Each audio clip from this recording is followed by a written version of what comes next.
don't have.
Good morning, folks. Good morning, everybody.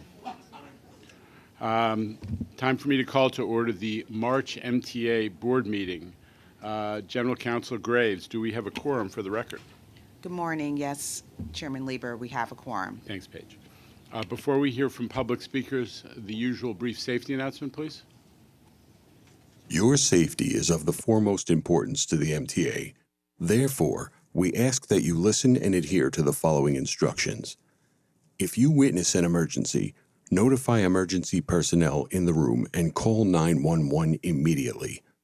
Please follow any audible instructions provided through the public address system or visually on screens in the event of an emergency. If an alarm sounds, wait for a public address announcement and follow instructions. If told to go to another floor or to evacuate the building, leave all unessential items behind and use stairwell A just across the main hallway or stairwell B down the hallway past the elevators. If you have a mobility disability or cannot self-evacuate, please proceed to stairwell D or E for assistance by MTA staff or emergency personnel. An automated external defibrillator, AED, for use by trained personnel is in the main hallway just past the elevators. If you need assistance during an evacuation, please tell an MTA staff member or emergency personnel. Thank you and have a safe day. Thank you. Mr. Randall, may we hear from public speakers? Good morning, Mr. Chairman, and good morning, everyone, and welcome to the MTA's board meeting public comment session. Today, we will hear from the public speakers both remotely and in person. As a reminder, we ask that all speakers adhere to the MTA's rules of conduct and decorum.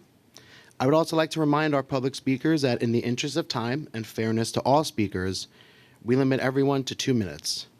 Please be aware that there will be a warning beep to remind you that you have 30 seconds to conclude your remarks. Due to overwhelming public interest in today and signups, we will be having an overflow room at the conclusion of the public comment session.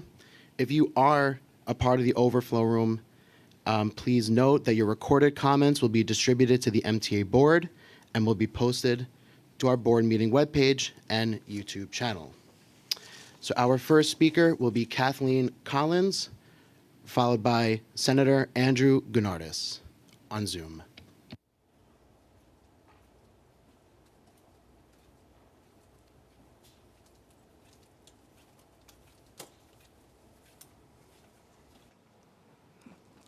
Good morning. Thank you for letting me speak to you here today. My name is Kathleen Collins, and I'm with Disabled in Action, Downstate New York ADAPT, and also the Greater New York Council of the Blind. I'm speaking to you here today about 3 issues. First of all, I'm so happy to hear today that you, the utmost concern to the MTA is safety. However, I'd like to play a little game of password with you, and that is for New Yorkers with disabilities who have to travel in New York City, the password is uncertainty. Now, will you say, why uncertainty? Well, when we try to use the elevators, we don't know, will this elevator work today or won't it? Will I get notice that the elevator's out before I get to another level of the elevators? Will I get notice when I'm on a train that the elevator is out and I should go to another station? Therefore, uncertainty. With Access-a-Ride, safety again. Will I get a seatbelt today? Under the Vehicle and Traffic Law of New York State, all passengers in vehicles are supposed to have seatbelts and shoulder belts. However, when I use Access-a-Ride, there is uncertainty. Will I get a seatbelt or shoulder belt today? In fact, today, I did not get a seatbelt or shoulder belt. And this goes on and on. The third thing is English, speaking English. How can I even say, I said to the gentleman today, I need a seatbelt and a shoulder belt, and he just looked at me. I don't know if he even understands what I say. Every other worker for the MTA has to know proficiency in English, the plumber, the painter. I've looked at all those job opportunities, and you always have to be able to speak English. Why not these people too? Thank you. Thank you for your remarks. The next speaker will be Senator Andrew Gunardis, followed by Assemblyman Jeffrey Dinowitz over Zoom.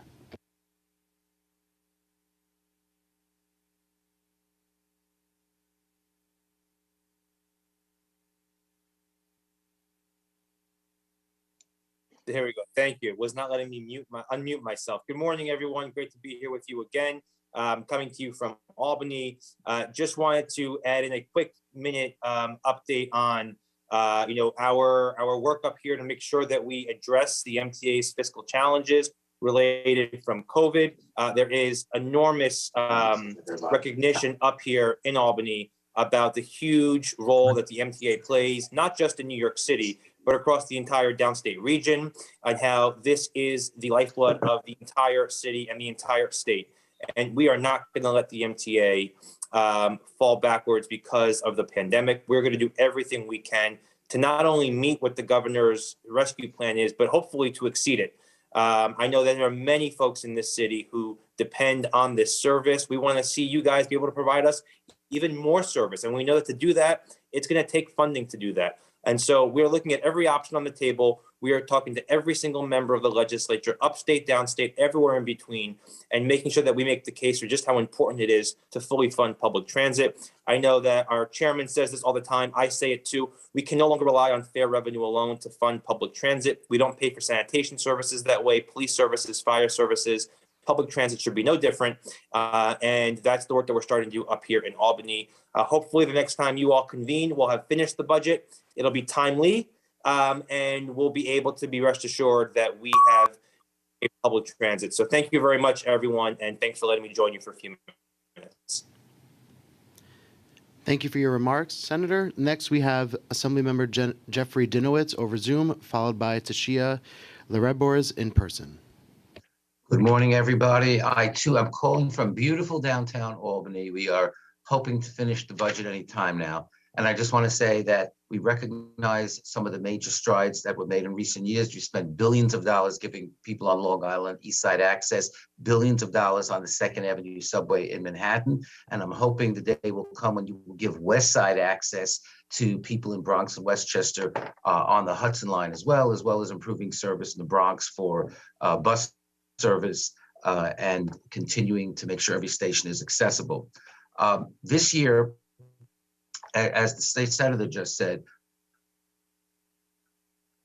we are working diligently. We recognize the important need to fully fund the MTA to make sure it gets done what it needs to get done to provide our constituents with the public transit that it deserves. And that includes many ideas that are on the table. The governor has put her ideas on the table, so have the state Senate, and so have the Assembly.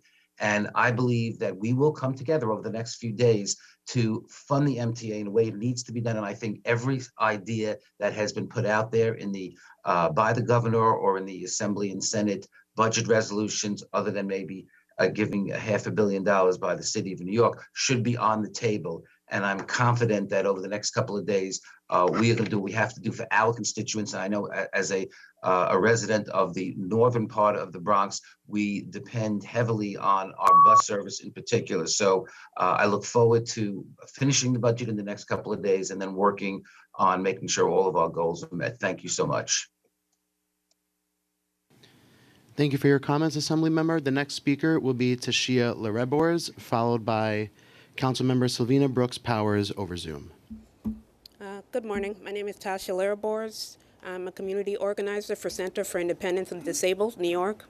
I'm also an accessoride user, although I was recently denied because apparently, even though I have an invisible disability, apparently I'm not disabled enough.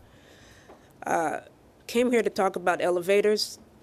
As someone with epilepsy, with an invisible disability, it is extremely difficult when you reach a stop and you can't use the elevator because you have a seizure and you cannot take the stairs down.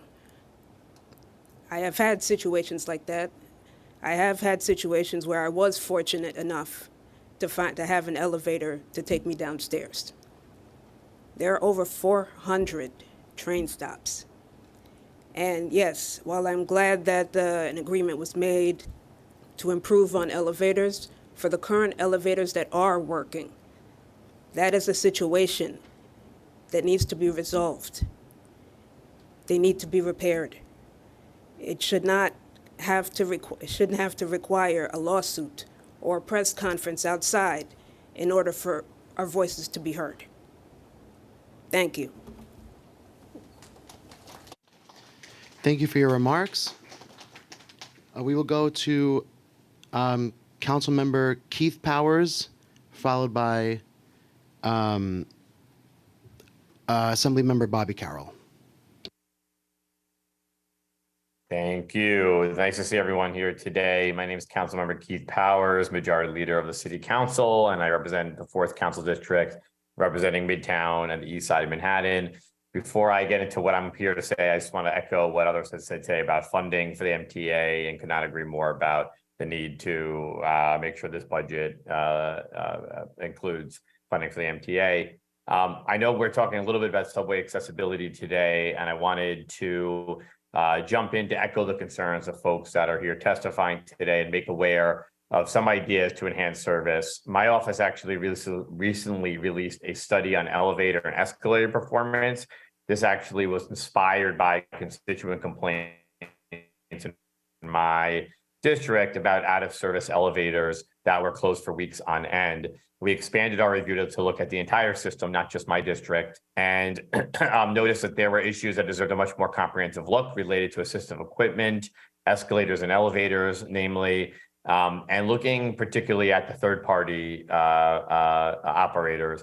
I probably don't have enough time to do the whole testimony, but basically we looked at the entire month of January, focused on escalators and elevators throughout the entire system, logged an average of, and what we noticed was we logged an average of 33 outages per day, regardless of how temporary or how routine the maintenance was.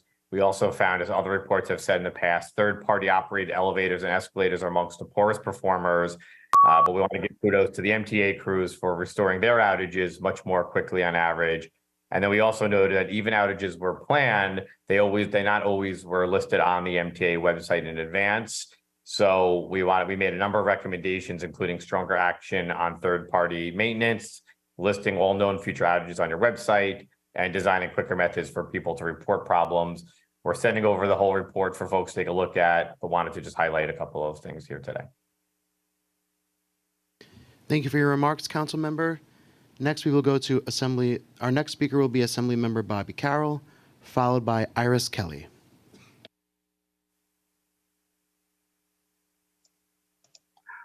Good morning. Thank you so much for having me. I'm Assemblymember Robert Carroll, zooming in from Albany. I want to make very clear that the Assembly and Senate and Governor fully understand that the MTA needs a dedicated revenue stream for its operating budget to make sure that we are able to maintain service in our bus and subway network, as well as our commuter railroads. Further, not only do I support dedicated funding, I support the governor's proposal to have a modest increase for the payroll mobility tax for New York's largest corporations. This is the most sane and rational approach to funding the MTA, and I hope that it passes over the next week. I do also hope, though, that this board makes sure that we do not raise the fare.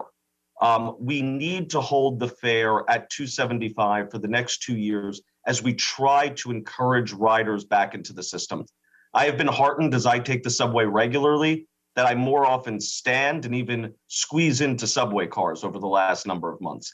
But we still have a problem with getting more and more people back on our subways and out of cars and cabs. By holding the fare, we will further encourage folks to use our mass transit system. A mass transit system that is used is safer and will undeniably get more funding from Albany and City Hall to make sure that our service stays consistent, because consistent service is necessary to keep riders. Please hold the fare. Albany will make sure that you get that dedicated funding. Continue service. 6-minute service is important, and I'm excited about the Assembly's proposal to have a free bus pilot program throughout New York City, which I think deserves extra special attention from the MTA board. Thank you so much. Thank you, Assembly Member, for your comments. Next, our next speaker will be Iris Kelly, followed by Councilmember Lincoln Ressler over Zoom.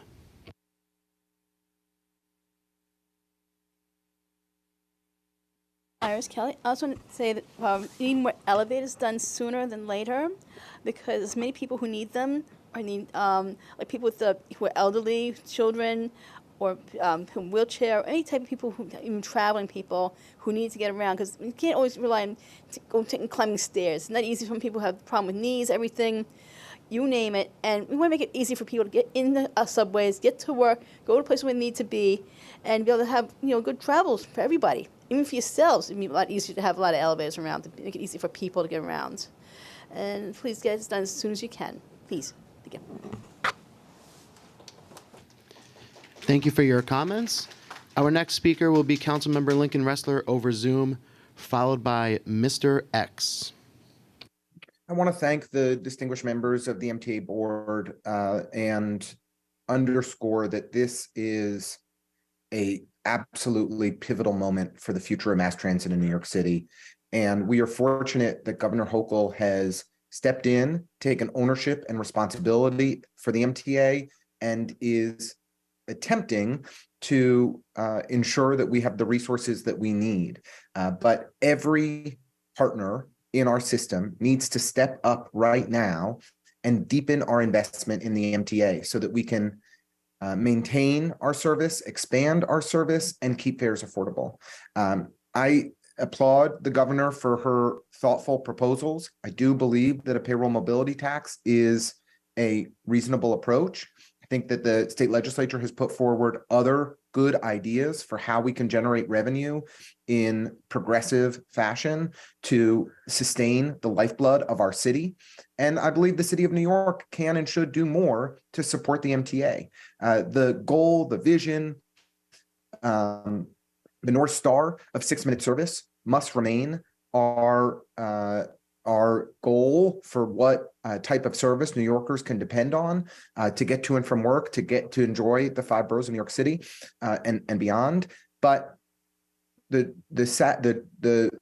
chair of the MTA and the head of New York City Transit have made clear with a modest additional investment, $150, $175 million, we can get close to 6-minute service this year in real time. And so I really hope that this board will continue to work to do everything we can to raise the revenue that we need from our partners in the legislature and from the city of New York. And I'll be certainly pushing at the city council to do just that while maintaining our current fares. We cannot afford a fare increase at this time of high inflation. Thank you so much and appreciate the opportunity. Thank you, council member, for your comments. Our next speaker will be Mr. X, followed by Eli, Luna, Hugo, and Rosa.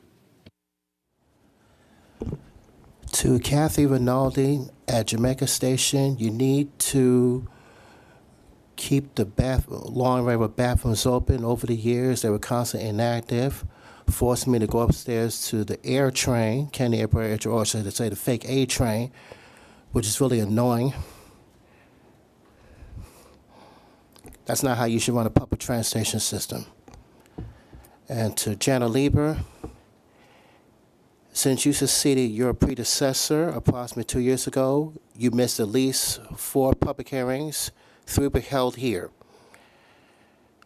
Okay, I didn't appreciate what you did, and appreciate you no-showing on 2/8/22. As far as this year goes, I didn't appreciate you no-showing on 2/1. I definitely didn't appreciate you no-showing on 2/7. We saw a janitor downstairs before the public hearing started, and had to wait up here for 15 minutes because the MTA hearing officer who could pass for Aunt Esther from Sanford and Son was late, but wasn't pregnant, which I didn't appreciate.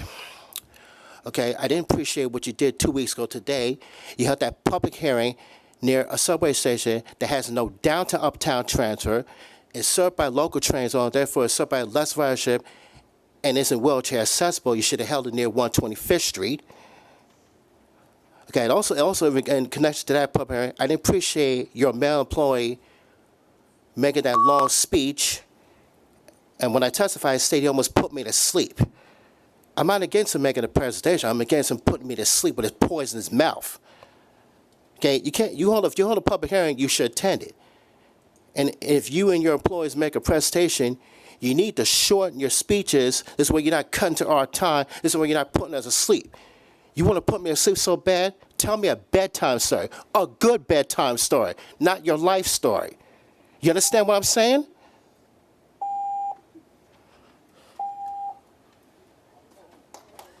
Thank you for your remarks. Our next speakers will be Eli, Luna, Hugo, and Rosa, followed by Manhattan Borough President Mark Levine over Zoom. We are 4th and 5th graders from the Earth School. My name is Rosa Tamam Gutfredson, and my grandma and grandpa are old. They can't really walk up a lot of stairs.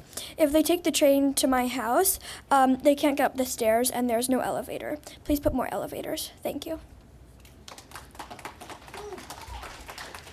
My name is Luna. A lot of people, including my dad, have back and hip pain that prevents them from using the stairs unless they have to. My name is Eli, and my baby brother has to be in a stroller and can't walk upstairs. If there's no elevator or it's broken, we have to carry him up the stairs in his stroller. My name is Hugo. There are many disabled people who can't use the stairs. If you couldn't use the stairs, how would you feel? Wouldn't you want change? Taking the train costs money. Why are people paying to take the subway if it can't even help you when you can't use the stairs? Can you please provide elevators? Why aren't you willing to spend money to make the trains accessible for everyone? Yeah. We also want to know how come you put those trains that play commercials but you can't have a functional elevator? We demand that MTA do this when elevators are broken down. Make announcements about broken elevators so people know before they get on and get off. have staff available to help stranded passengers, provide alternate transportations when elevators are broken. Thanks for listening.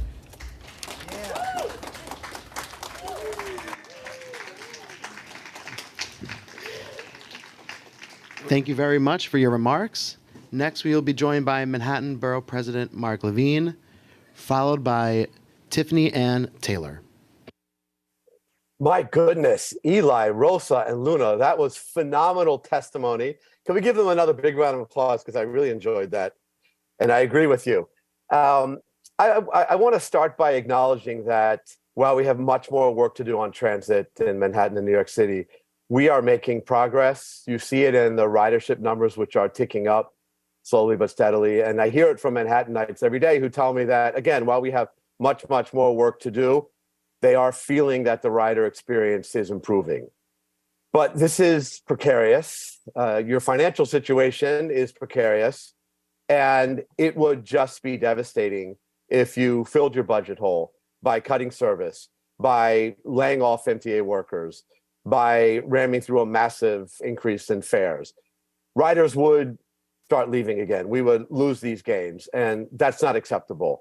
I'm imploring the state to find a way to close these budget gaps without taking those devastating moves, that you find especially a recurring way to fund the MTA in a sustainable way going forward that doesn't do it on the backs of riders, and that allows you to do long-term planning. The state needs to step up and do that in this budget. I want to very briefly in my time remaining also point out that we have a crisis above ground. We have a crisis on our streets where traffic in Midtown and downtown is at a level of danger, a dangerously high level of congestion, where often the traffic's moving at slower than walking speed, where we're slowing down FDNY response and ambulance response. We're slowing down buses and paratransit. And we need to implement congestion pricing to address that and to get the money for the capital work the system needs, as Eli, Rosa, and Luna said, to add more elevators and to keep them in a state of good repair, and to upgrade our trains and our stations more broadly. For those reasons, we need to implement congestion pricing in a fair way that's fair to people with disabilities, that's fair to low-income people who live within the zone. We can do those things. There's more questions to address in the details, but doing nothing and leaving the status quo is not acceptable. I've overstepped my time. Thank you so much for this chance to testify. Thank you, Borough President, for your remarks. Our next speaker will be Tiffany Ann Taylor, followed by William Loretti.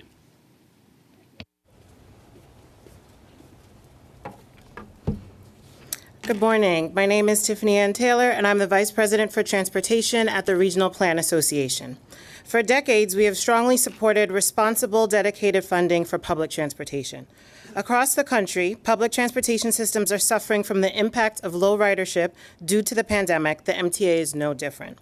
The MTA needs dedicated, predictable funds. RPA is pleased that both the governor and state legislature have proposed solutions to plugging the operation budget deficit in this year's budget, and we support elements of both proposals. With the greatest sense of urgency, we call on state leaders to ensure funding is in the final budget proposal. Otherwise, transit riders could face drastic service cuts and increases in fares. RPA supports the proposal to increase the payroll mobility tax. We believe it is a fair way to pay for transit operations and appreciate that the funding is dedicated to the MTA. The current PMT applies to businesses in New York City and 7 surrounding counties, all of which benefit from services provided by the MTA. In total, fewer than 6% of the region's businesses are subject to this tax, and even fewer are affected by the governor's proposal. The bulk of businesses who would pay are in New York City, which benefits the most from public transit. To be clear, over 94% of businesses are not touched by the PMT, and only 4.6% of the region's businesses are affected by the proposal. The MTA systems provide critical mobility for the region and also gives us access to cultural, educational, medical, housing, and other opportunities, which helps to attract superior and diverse labor force to the region. Continued underfunding of the system is not an option.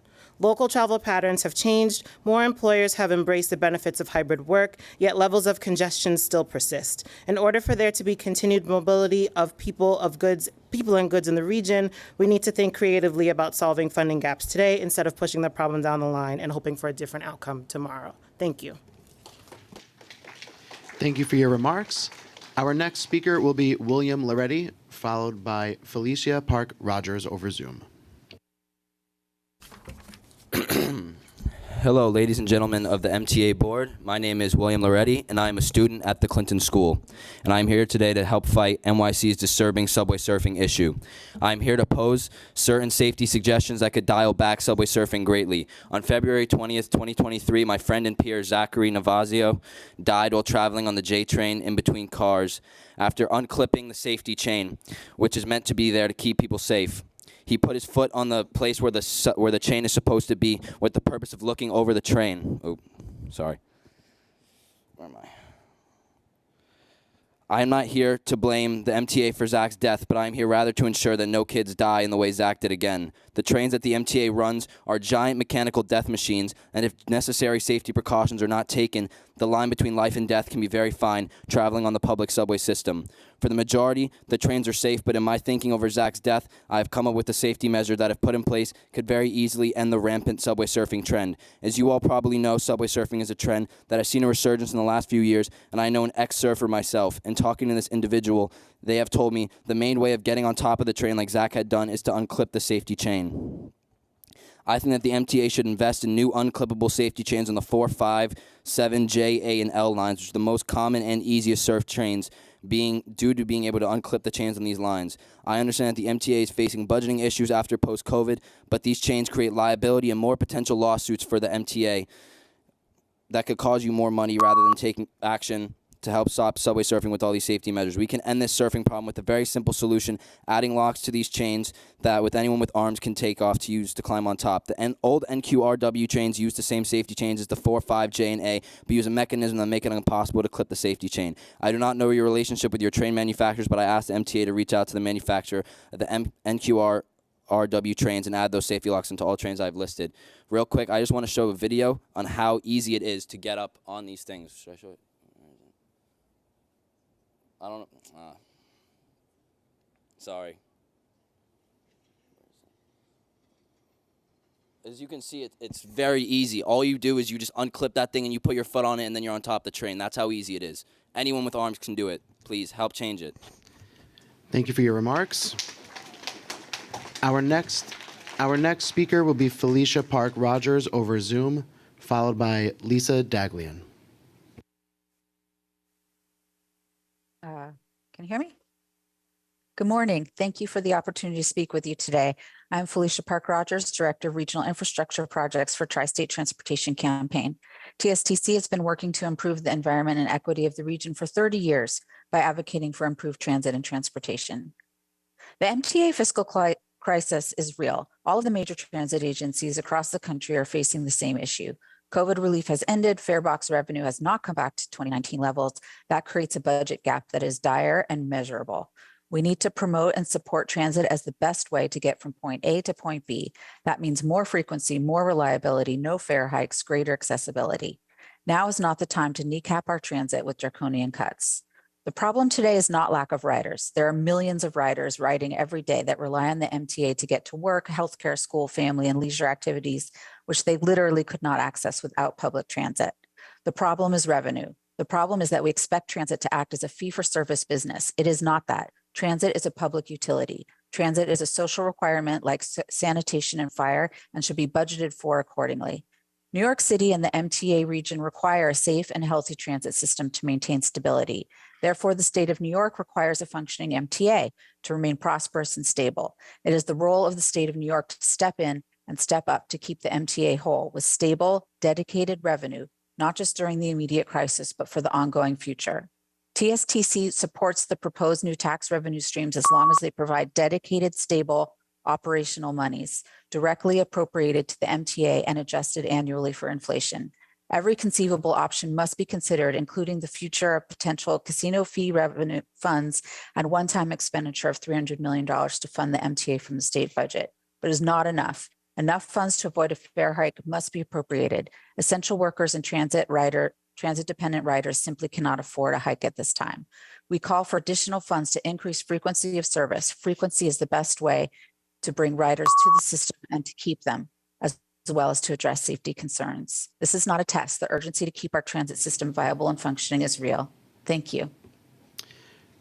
Thank you for your remarks.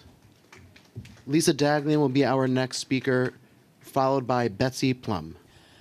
Hi, good morning. I'm Lisa Daglian, the Executive Director of the Permanent Citizens Advisory Committee to the MTA PCAC.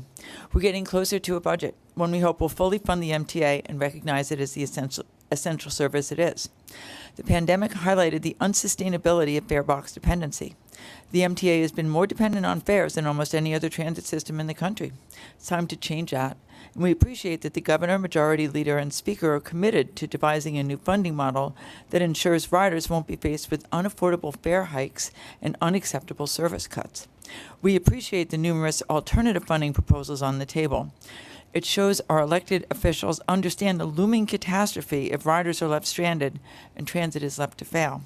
We also appreciate Jano going to Albany yesterday and at other times to fight on our behalf. Last week, PCAC members sent a letter to key electeds advocating for adoption of several targeted funding proposals to be placed in a lockbox as part of a comprehensive and forward-looking solution to the MTA's fiscal challenges. No one-shots, no long shots, just sure things. The letter is available at our website at pcac.org.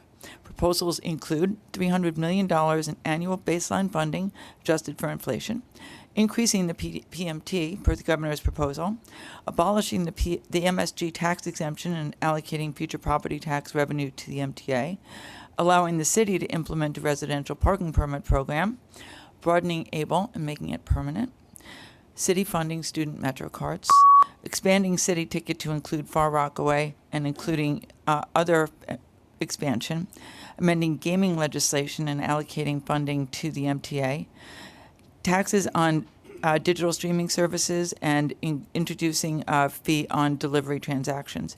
We also support strengthening aggravated assault provisions for transit workers, a pressing necessity in light of last week's horrific attack on the LARR. Investing in our transit system, its riders, and workforce is imperative for the sustained economic recovery of the region and the entire state. Thank you. Thank you for your remarks. Betsy Plum will be our next speaker, followed by Charlton D'Souza. Good morning. My name is Betsy Plum. I'm Executive Director of the Riders Alliance. We are New York's grassroots organization of bus and subway riders. Few understand the importance of public transit more than the people sitting in this room right now, as well as the existential challenges faced by the MTA without significant new sources of revenue. As the state budget deadline looms, it is non-negotiable that the governor and our legislative leaders in Albany invest in a positive vision for public transit, stable, recurring, dedicated funding to resolve the fiscal cliff, and a targeted investment in improving service. Riders Alliance and our members have spent months fighting to ensure funding for our subways and buses is not just maintained, but that it is also expanded to deliver more off-peak service, to invest in frequency. We know that for people who are riding public transit every day, reducing punishingly long wait times is key to improving their commutes, and it can be done this year. A state budget that delivers more service is one that helps the MTA back on its feet by rebuilding ridership. That is why maintaining peak and increasing off-peak service was a central recommendation and preference of the mayor and the governor's new New York panel. A state budget that delivers more service, cuts waits, speeds trips, attracts riders. It is an essential complement to other policies to improve safety. And a state budget that delivers more service makes transit more competitive with driving. As congestion pricing rolls out, frequency is a carrot for drivers and a crucial part of cutting emissions. We have 3 days left to see a budget delivered that works for riders, for everyone in this room, for millions of our neighbors. A budget that doesn't just continue the status quo, but that demands a bolder and more viable future. Transit must do more and be better now than ever before, and that means the state budget must do more for subway and bus riders. We cannot wait. Thank you. Thank you for your remarks. Charlton D'Souza will be our next speaker, followed by Maurice Wells. Good morning, everyone. Charlton D'Souza from Passengers United. So what's very important is we need everyone who's listening on the YouTube live stream. We need you to call your elected officials now and tell them to support A as in Apple 4122. That is the Assembly Bill, and S as in Sam 4024 in Albany. So what is that? That's the Fix the MTA bill that we went up to Albany a few weeks ago. We visited over 45 offices supporting that because we do need free buses, we need 6-minute service, and we need more equity in our community. That is so important. But what we also need is corporate sponsorships of subway stations. I've spoken to elected officials. I called them yesterday. And I know me and the chairman had a conversation about this, but I still feel that every subway station in New York should be corporate sponsorship. So what would that mean? That would mean that a company like Macy's could adopt 34th Street Herald Square. They would pay for the cleaning. They would pay for the, minor improvements around the station. And in return, they would give the MTA a few $1 million. $5 billion or more could be raised through corporate sponsorships, guys. Think about that. Look at SEPTA in Philadelphia. They were able to raise $5 million for a station, $5 million for a station in the middle of a forest, and they actually built the station. So I think this can be done in New York City. I urge all of you to call your elected officials and tell them to support the corporate sponsorships of subway stations in New York City. In addition to everything else, we support all those funding criterias for the MTA and funding packets, but why not have this extra money coming in so you can completely rebuild all the subway stations and get it going? And I'm so proud of all the young people who are here today. Very proud of you. Give yourself a round of applause, guys.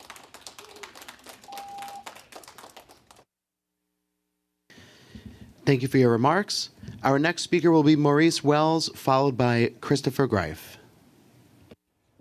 Good morning, Chairman Lever, board members. My name is Maurice Wells. I'm a retired MTA New York City transit employee. I wish to speak about the relocation of the 165th Street bus terminal in Jamaica. This is a terrible plan and a recipe for disaster. As a former resident of Southeast Queens, I know that the 165th Street bus terminal has been an important part of the downtown Jamaica area for over 50 years. This bus terminal should have been declared a landmark. There have been cries over the years for this bus terminal to be renovated. Moving the bus terminal to 168th Street will cause nothing but traffic. There is no place to lay up buses that are not in service.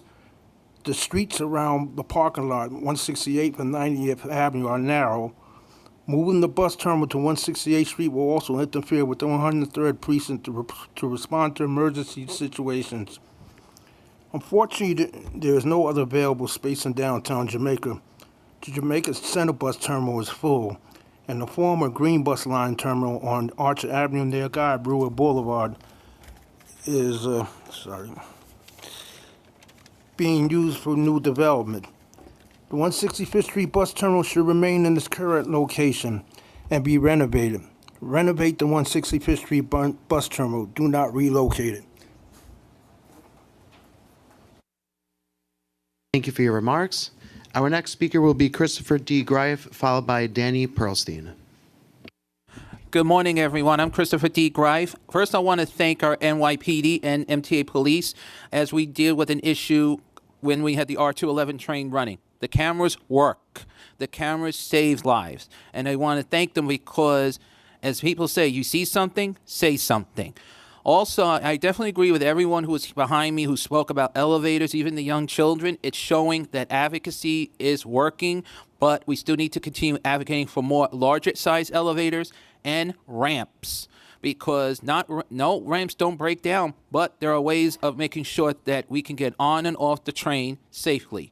And we need to continue doing this, not just on the subways, but the railroads as well. We know that Jamaica Port Authority owns those elevators, and they need to really mandate fixing those elevators once and for all and making sure that our Long Island care staff are getting our customers down onto a railroad safely and on time. It is not easy. I was stuck on an elevator, and they held the train to make sure we got down there safely. And I do thank Long Island Railroad very much and Metro North.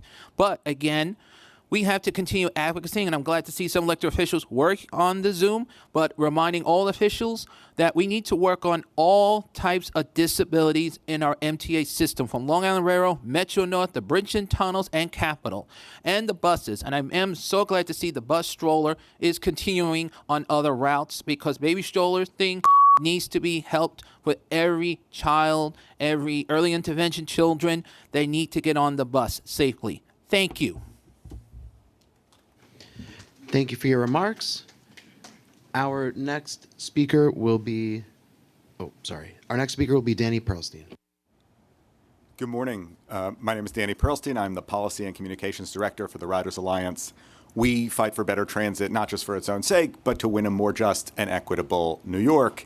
And we're here today to ask for transit equity from our governor and our legislative leaders in Albany as the budget cycle concludes. We seek $300 million for more frequent buses and subway service. And that's because the existing service plan, let's be frank, is highly inequitable. It delivers much better service to wealthier neighborhoods and to people who can primarily work from home. Meanwhile, it disadvantages people who commute from the affordable edges of the city and who must commute to work in person, offering multiple transfers and, racking up 12, 15, 20-minute waits each time they change buses or trains. Off-peak service workers are the backbone of our city, as the New York City Comptroller's Office emphasized in its report.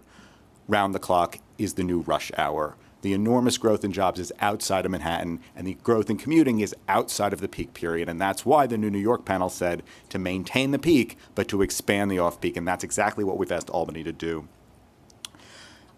It's not just it's not just the service plan itself, right? It's the overall budget, right? Our budgets are our values. And, there's a major new service on Long Island, as everybody here is aware of, that costs an additional $300 million each year to move roughly 1/24 the number of riders that city subways and buses move every day. So 24 times as many bus and subway riders need more frequent public transit service for the same money here in the city. And it's not just equity, right? It's also the climate. As the state's Climate Action Council pointed out, we need improved public transit to reduce vehicle miles traveled. Right now, we have long waits, leaving us in sweltering heat, in dangerous rainfall conditions sometimes. And we need to move people out of cars so we actually not just adapt to climate change, but we mitigate it as well. So we double down on the existing infrastructure we have, our wonderful bones, to save New York from devastating climate change. Thank you. Thank you for your remarks. Our next speaker will be Sally Wolf over Zoom, followed by Jean Ryan. Hello again. I'm Sally Wolf, and despite clicking that I would join in person, I'm home in Flatiron. So thank you all for adjusting and accommodating me on Zoom.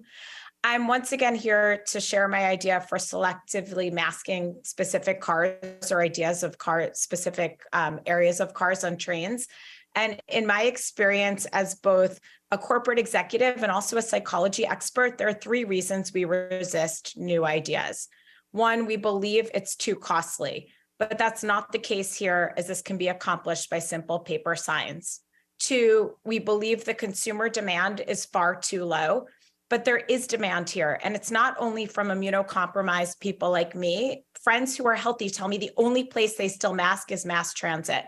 And even though a sizable minority are masking, we're spread out across entire trains, and it makes no sense for those of us who prefer to be a mask company and would ride more if we had that promise. So there's a business case here that makes sense. More revenue because people who are scared to ride would ride more, and low cost. The ROI is there, which brings me to number 3. We believe the idea. We don't test something because we believe it feels similar to something that has tried in the past and failed and didn't work. And those were the mandates. And I understand those don't work. I'm not asking for those. I'm empathetic to all of your conductors who heard from people who are irate. But I know that if we have select areas, I know because I've tested it, like as one person, it works. But I have the ability to speak up. I'm 100 pounds, I'm white, I'm cis female, I have privilege. Not everyone can do that, and it's mentally exhausting to have to. So please, please test this. No one loses. Everyone can still be in a safe space for themselves. It's win-win, including for the MTA. Thank you so much. I hope to be back in April to say thank you. Bye. Thank you for your remarks.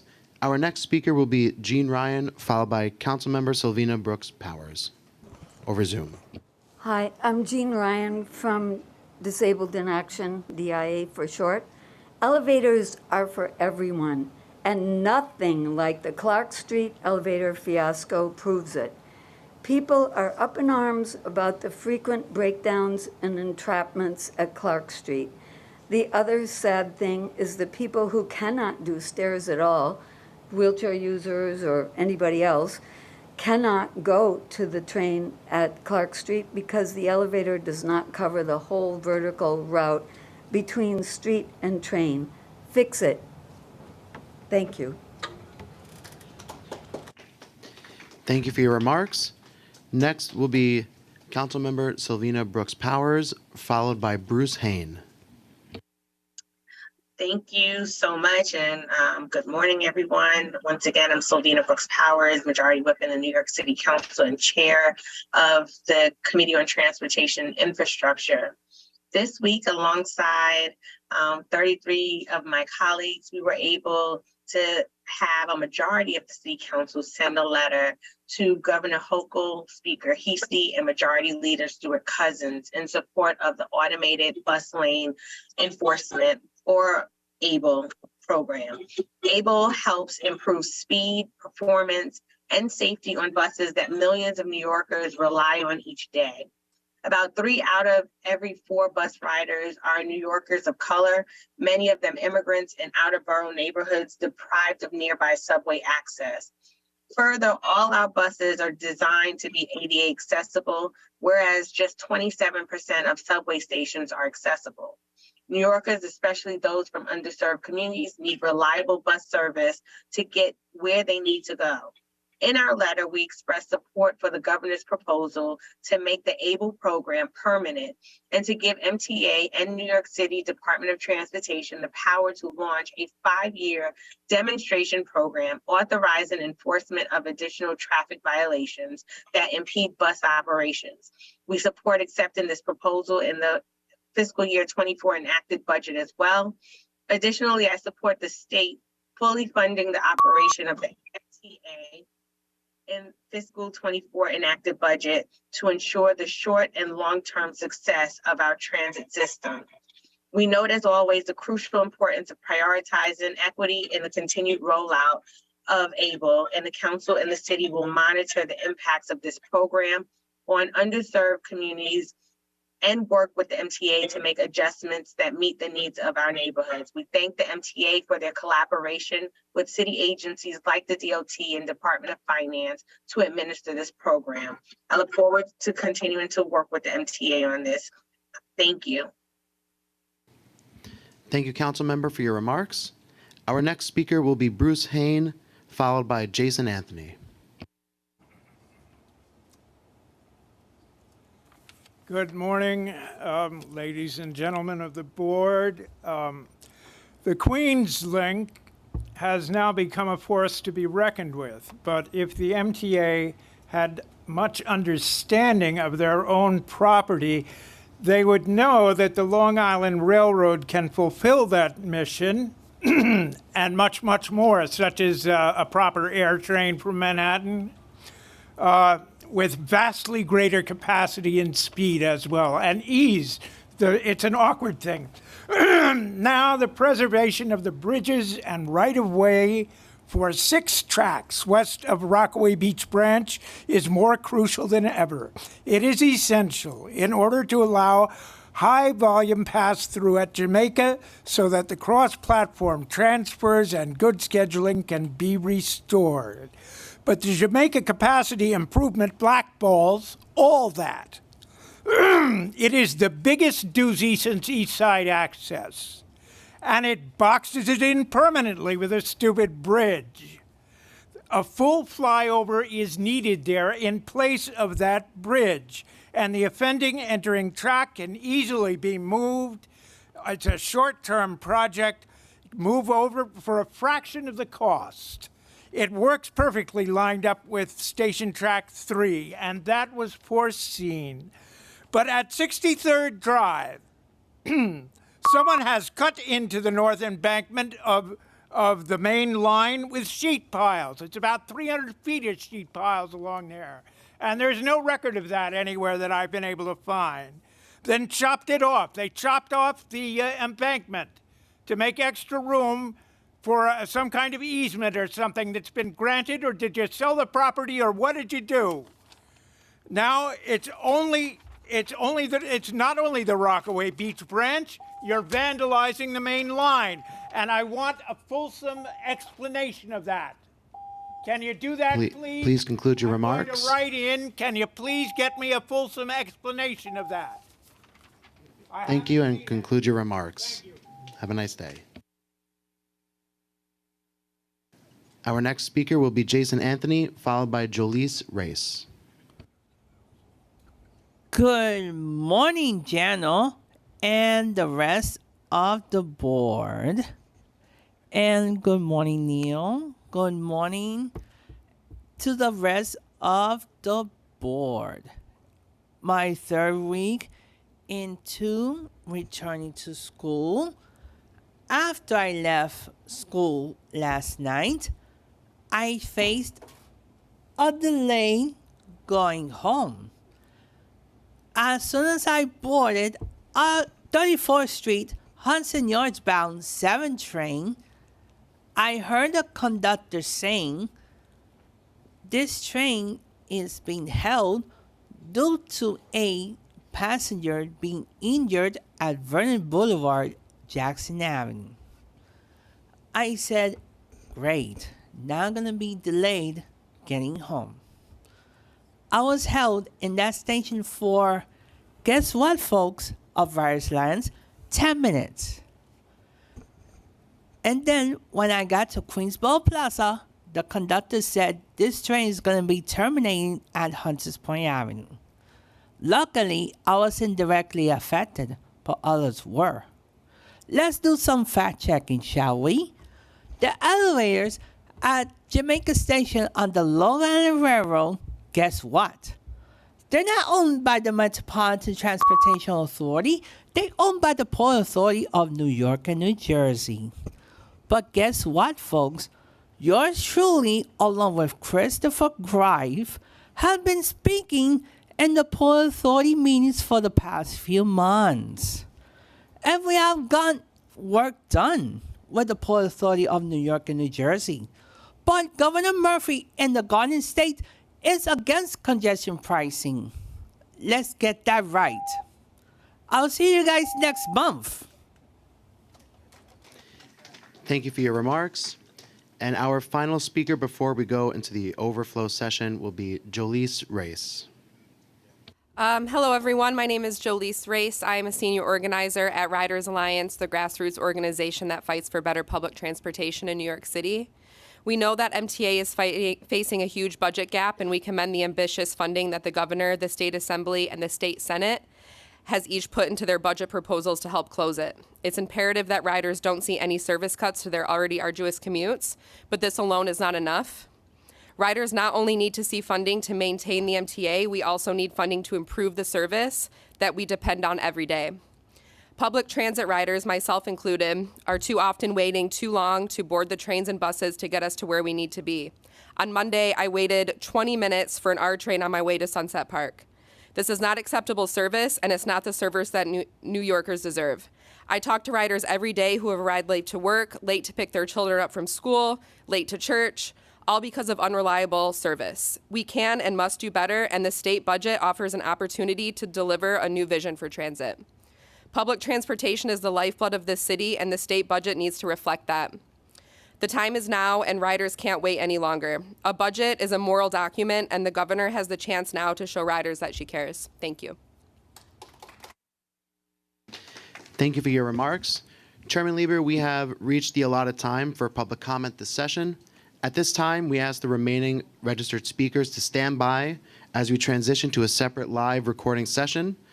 If you are a remote public speaker participating on Zoom, please stand by and wait for further instructions from the moderator. And public speakers in the room, please join us in conference room 4, and thank you for your cooperation today. Thank you. And thank you to our public speakers. You know, our monthly board meetings, the public comment session is frequently about things that the MTA needs to improve on, and we take what we hear very seriously. But today we also heard the things that make our transit advocacy community part of the MTA family, which is the passion for making sure that we can provide service at current levels or even at better levels, and that we do need the support from Albany. So I just want to express, on behalf of the board, our thanks to the advocacy organizations and the MTA and the elected officials and everybody who spoke today, who just made it clear how important a moment it is, both for the things that the MTA is already doing reasonably well and the ways that we have to get better, that we do need Albany to step up. So we heard a lot today about this issue of elevators. And I am, it's an issue that we definitely know that we have to continue to focus on. The elevators that the MTA operates, and it's not good enough, but they are 96 to 98% operational based on the tracking that takes place. But there's no question that we especially have to focus on the elevators that are operated by these third-party real estate entities. What has happened over the years is that as part of zoning agreements that the city makes through its own land use process, they, with good intentions, get a real estate developer to put in an elevator or even a full station like we got at the Barclays Center. But then the operation, the compliance of that station with our needs in terms of elevator and escalator operability is overseen by the buildings department. And it's a sore point with me personally that the real estate owners are getting benefits out of that investment as part of a deal with the city, but that they are, in many cases, and our stats about elevator availability and operability bear it out, in many cases, they're shortchanging the public by failing to keep those elevators in operation as much as they should be. I use the Atlantic Terminal Station a great deal in Brooklyn. And when I go in and out of the Barclays Center entrance, a brand new entrance, it's less than 10 years old, I am concerned that escalator and elevator package is out of service way too frequently. And frankly, the station entrance is not well maintained. And I was there, you'll see in one of the photos in my presentation, I was there with the mayor, and I called in the transit folks from the other end of the station to clean it up because it was kind of a mess. So this is an area where I have asked the staff to look both legally and otherwise about whether the MTA could take over the city's the city's role in administering and enforcing those agreements. Because, I respect the buildings department, but they have a lot of work to do to make sure that all the buildings in New York City are safe. We're the MTA.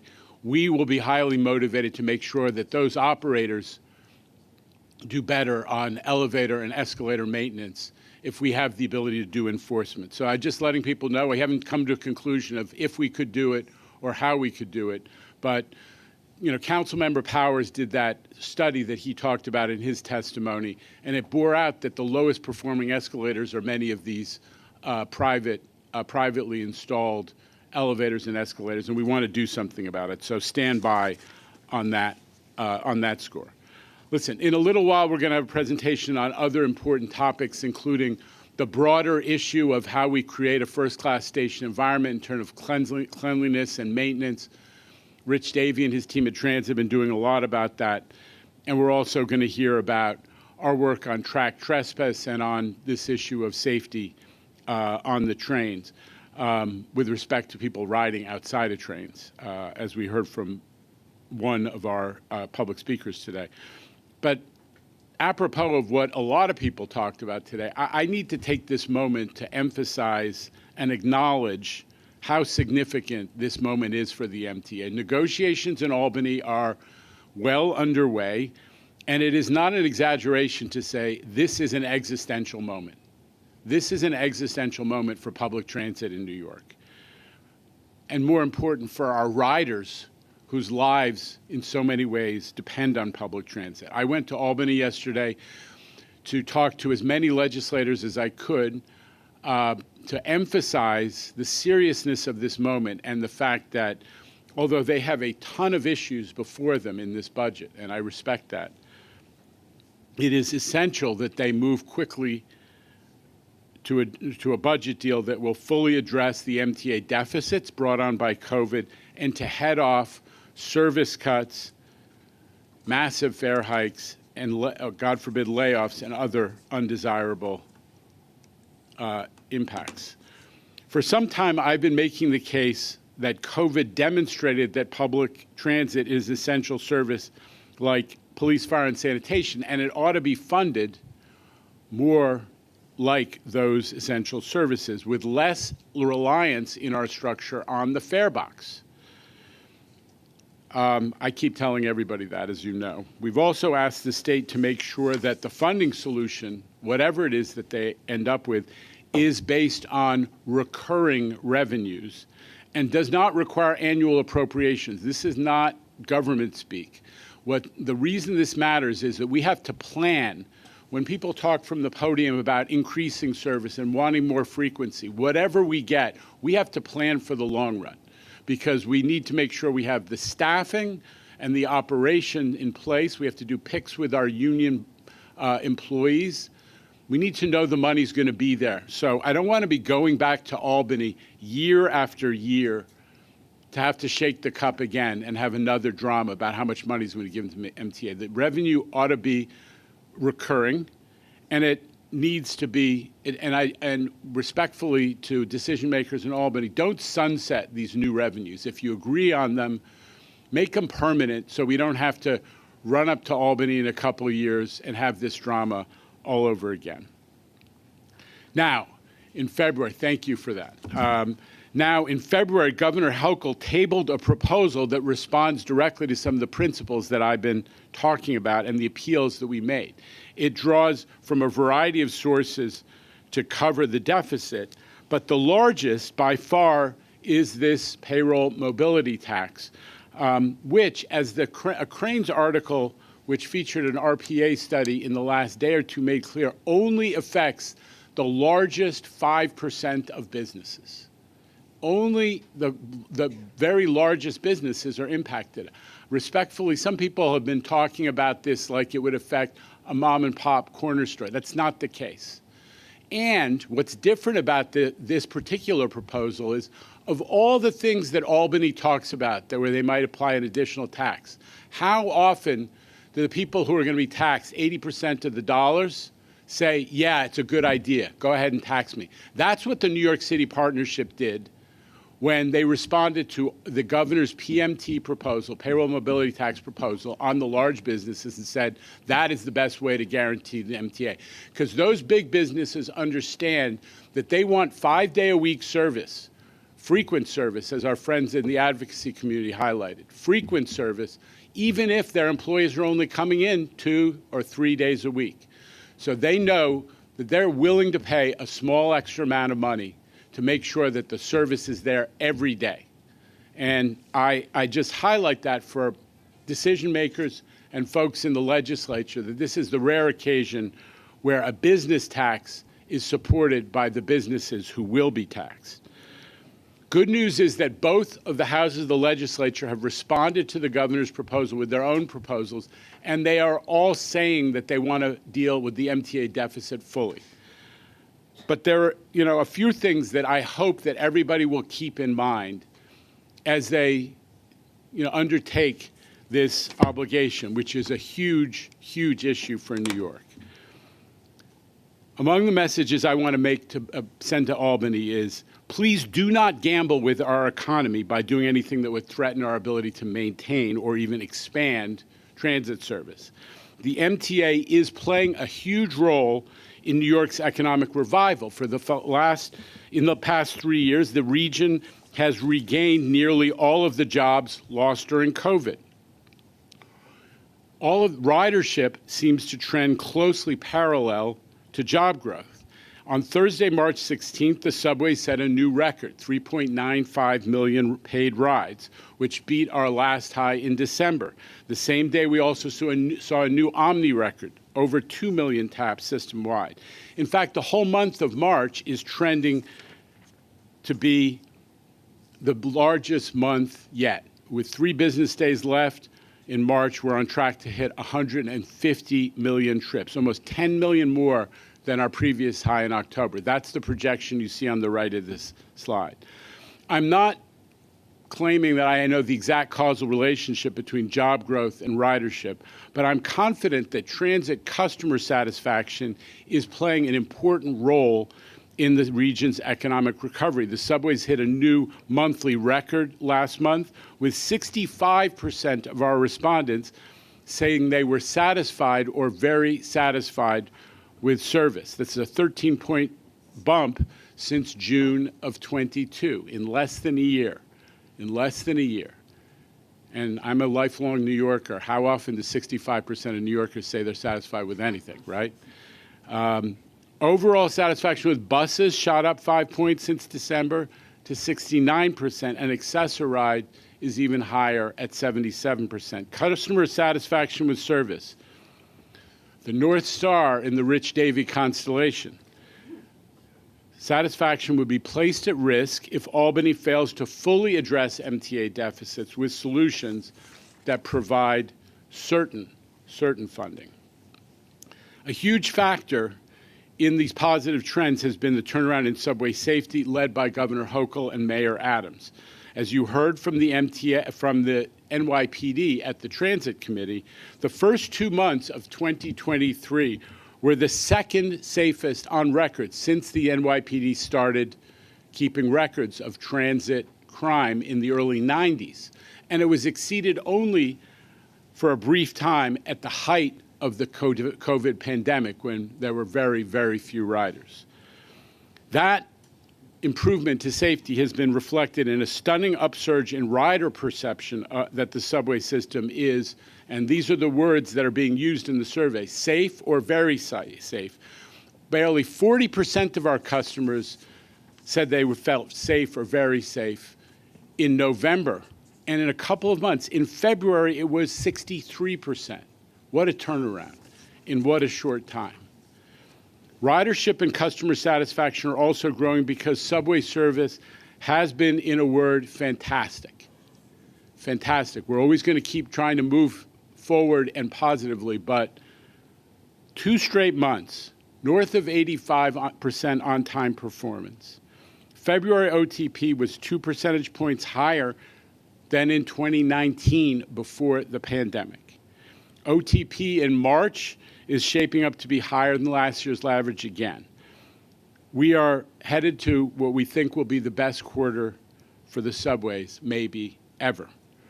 And don't overlook other MTA operation performance. 96% of bus service was delivered on time in February. I'm never going to stop talking about how we have to do better on buses, but those numbers are improvements. Metro North, Kathy Rinaldi, Justin Vonashek, the people who run the system, Metro North, are quietly hitting high 90% on-time performance month after month after month. Paratransit, again, making huge improvements. Last month, 98% of Access-a-Ride, primary carrier service, and 96% of broker service was on time. And remember, because we've made improvements, we're actually in the process of shrinking the time that we use to measure on-time performance in paratransit, because we know that people are entitled to a shorter window to be measured. What qualifies as success ought to be a shorter window. So we're in the process of changing that.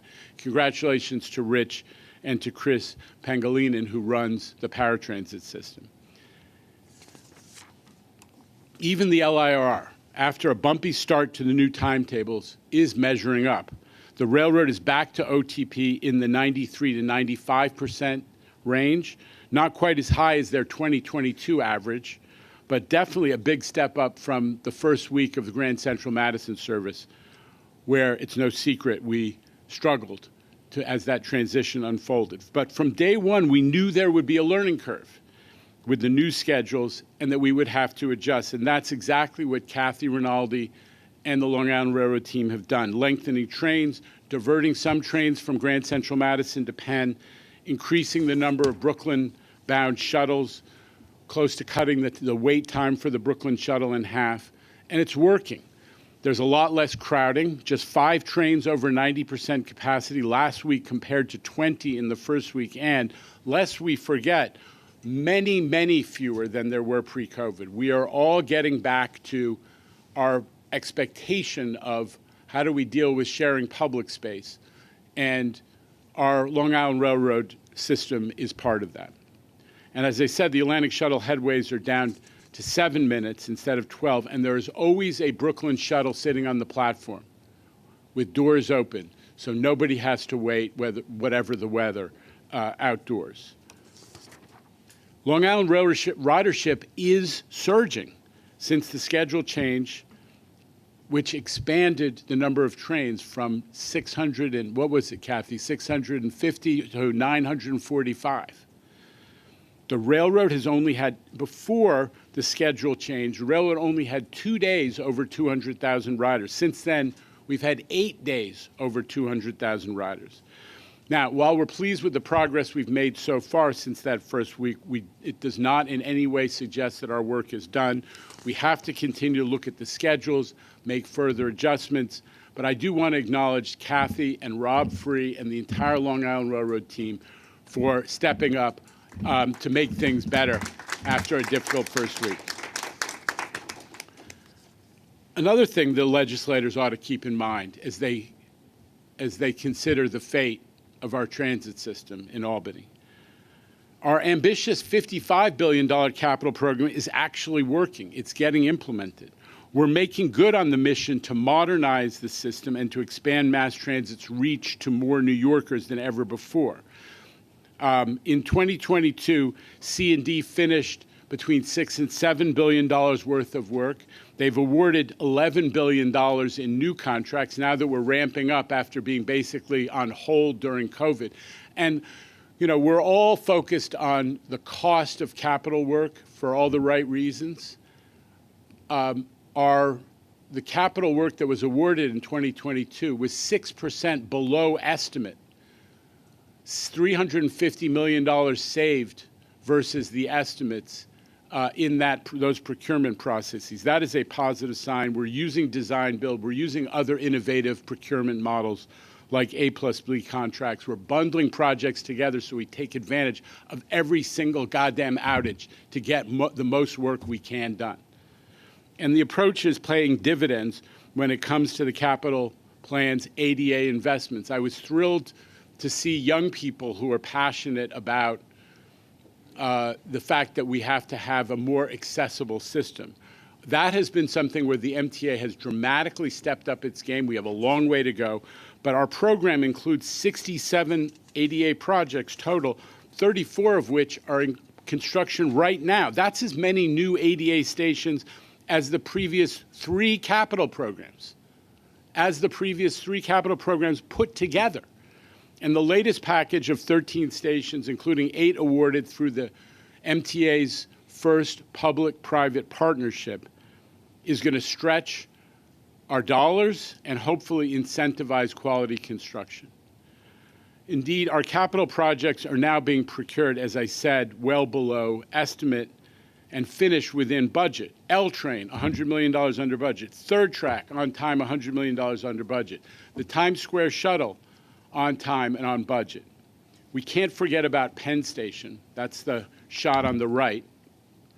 There's a lot of conversation going on now. I don't know if people who are talking about Penn Station, do it this way, that way, let's buy out Madison Square Garden, and, you know, I am agnostic on what needs to happen with Madison Square Garden. I want to fix Penn now. And you know what? We're actually got it started. While everybody was arguing for years about what to do about Penn Station, look at what we at the MTA did, because the city who owned the street above us was very cooperative.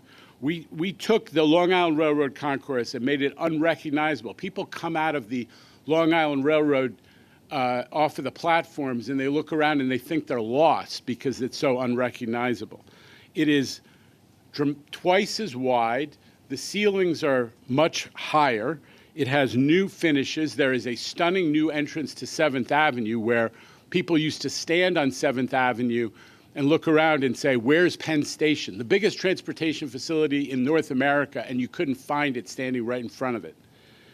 It's miles ahead of the rest of the station that everybody is still talking about. And you know that the governor has made this a priority and will continue to make it a priority. But I don't want us to miss the progress that's been made. And I hope that Mr. Bringeman's and the riders who he speaks for are at least recognizing that there has been significant change. I appreciate, Jerry, that you also acknowledge the way that our police force, Chief Mueller, thank you. Our police force has managed to make Penn Station feel like a much more hospitable place than it used to. Listen, all these good things are happening because at the MTA today, we tackle the big issues, not only the fiscal cliff, congestion pricing, subway safety, ADA accessibility, but pushing back on fare and toll evasion. Thank you, Triborough Bridge and Tunnel Authority and our MTA PD for what you're doing to bear down on folks who owe us $50,000, $60,000, $100,000 in tolls and think it's a big joke until, like happened last week, their cars get impounded. But thank you for doing that and making our enforcement of toll evasion better. We got to do more about, we settled the ADA litigation. I respect the folks who have spoken so forcefully from the podium today, but it took years for the MTA to get serious about getting into a collaboration with the disability community about building ADA elevators, and we did it. This board did it. So and Paige has to make an announcement every month that as a formality because the litigation, that's part of closing up that litigation. We're wiring the entire MTA subway system, something that people thought would never happen because we used a creative partnership with Transit Wireless, who are the folks who got Wi-Fi and cell service into our stations. And now we're going to have the whole system so people can continue their work or their domestic arguments as they move through the MTA tunnels. But among the issues that we're attacking, in my view, nothing is more important than making our bus system work much better and run much faster. It starts with our borough-by-borough redesign of the bus network, something previous MTA leadership teams weren't able or willing to undertake. And it includes creating the new bus lanes and busways that are kept clear with automatic bus lane enforcement. You heard from the chairman of the City Council Transportation Committee about their support for that. Last week, Transit President Davey, along with Frank Anacaro, who runs the buses, and other folks at Transit, held an event calling on Albany to include legislation in the final budget that would make our ABLE program, Automatic Bus Lane Enforcement Program, permanent and give MTA and New York City DOT the ability to enforce traffic violations so we can keep private cars out of our bus lanes. And it was one of the topics that in addition to the budget, that I pushed with every legislator I met with yesterday in Albany. As for the onboard bus experience, we're listening to parents and caregivers when it comes to strollers. You remember this was a hot topic from the podium and on Zoom with our speakers a few months ago. We heard them. We launched a pilot to allow unfolded strollers on certain lines. Thank you to Quamel Arroyo and Transit and everybody who came up with that pilot and has made it work. And now we're moving into phase 2, extending it to upwards of 1,000 buses on 57 routes in all 5 boroughs. And by the fall, we anticipate retrofitting all local and select buses operating out of 6 depots with designated stroller spaces. This is a big win for accessibility writ large. We brought together the accessibility advocacy community, the disability rights community, and folks who are concerned about strollers and the usefulness of bus system for families and they are working together, and we are getting it done. Another important initiative on the agenda today you're going to hear about is solutions to reduce track trespass and to keep customers from dangerously riding outside of the train. So Shanifa Riara, our Chief Customer Officer, and C&D President Jamie Torres-Springer are going to talk about those issues, also huge issues that need to be attacked. And our stations need to be welcoming. I mean, we justifiably focus on service, but the experience includes all kinds of aspects of the station. So today, Rich Davey and Demetrius Critchlow of Transit are going to discuss their efforts to improve the station environment, both the ongoing renovations. You could tell Rich is pretty good at the slogans, right? The renovations, the bathroom reopenings, the deep cleaning that's going on, and more. We're preparing to bring, I just got to say, we're preparing to bring station agents out of the booths. This is a huge moment for New Yorkers and for the sense of customer service experience in our system. They're going to be staying near the fare array for the time being, but they're also going to get trained, receive cell phones, and be making at least one round a day through the station. So they're going to be eyes and ears in the station in a way that you cannot be if you're just in a soundproof booth behind plexiglass, right? So that's a huge improvement. Together with the rollout of our customer service center, something I've been passionate about since I moved up to the 20th floor, I think there are a lot of good things coming underground. The customer service experience, and we need it as we move into Omni and help people with Metro cards and more people with reduced fares and more people with fair fares. Customer service has become a bigger and bigger part of our role. And I have to thank our partners at TW Local 100 who, with Rich and Demetrius, figured out how to bring the station agents out of the booths, get them trained, and to prepare them to optimize their customer service potential. So I want to thank the union for working with us. So to our legislative partners in Albany, I hope that this review, apologies for the length, but I need to underscore that despite our fiscal challenges, the MTA is getting stuff done. We are tackling an ambitious agenda to hopefully to make us a better organization to serve the public, and we're being more aggressive about change, and we're having some success.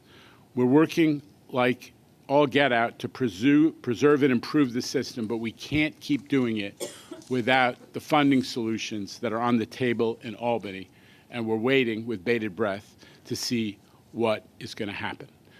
Now, with that, let me turn it over to Jamie and Shanifa for their presentation, and then we'll hear from Rich Davey. Thank you. Thank you, Chairman. On Monday, February 20th, 15-year-old Zachary Nazario subway surfed over the Williamsburg Bridge, hitting his head on a beam, and fell under the train, which eventually ran over him and killing him. This comes after a very similar incident that also claimed the life of another 15-year-old as the train pulled into Marcy Avenue on December 2nd. 6 months before that, another 15-year-old lost his arm, also subway surfing. These are tragic incidents. Tragic for the loss of these lives, tragic for the families, and frankly, tragic for our train crews involved. Subway surfing incidents are on the rise. MTA staff and NYPD apprehended nearly 1,000 people riding outside of train cars in 2022. And just in those few months of 2023, we've already had twice as many of these incidents as in the first 2 months of 2022.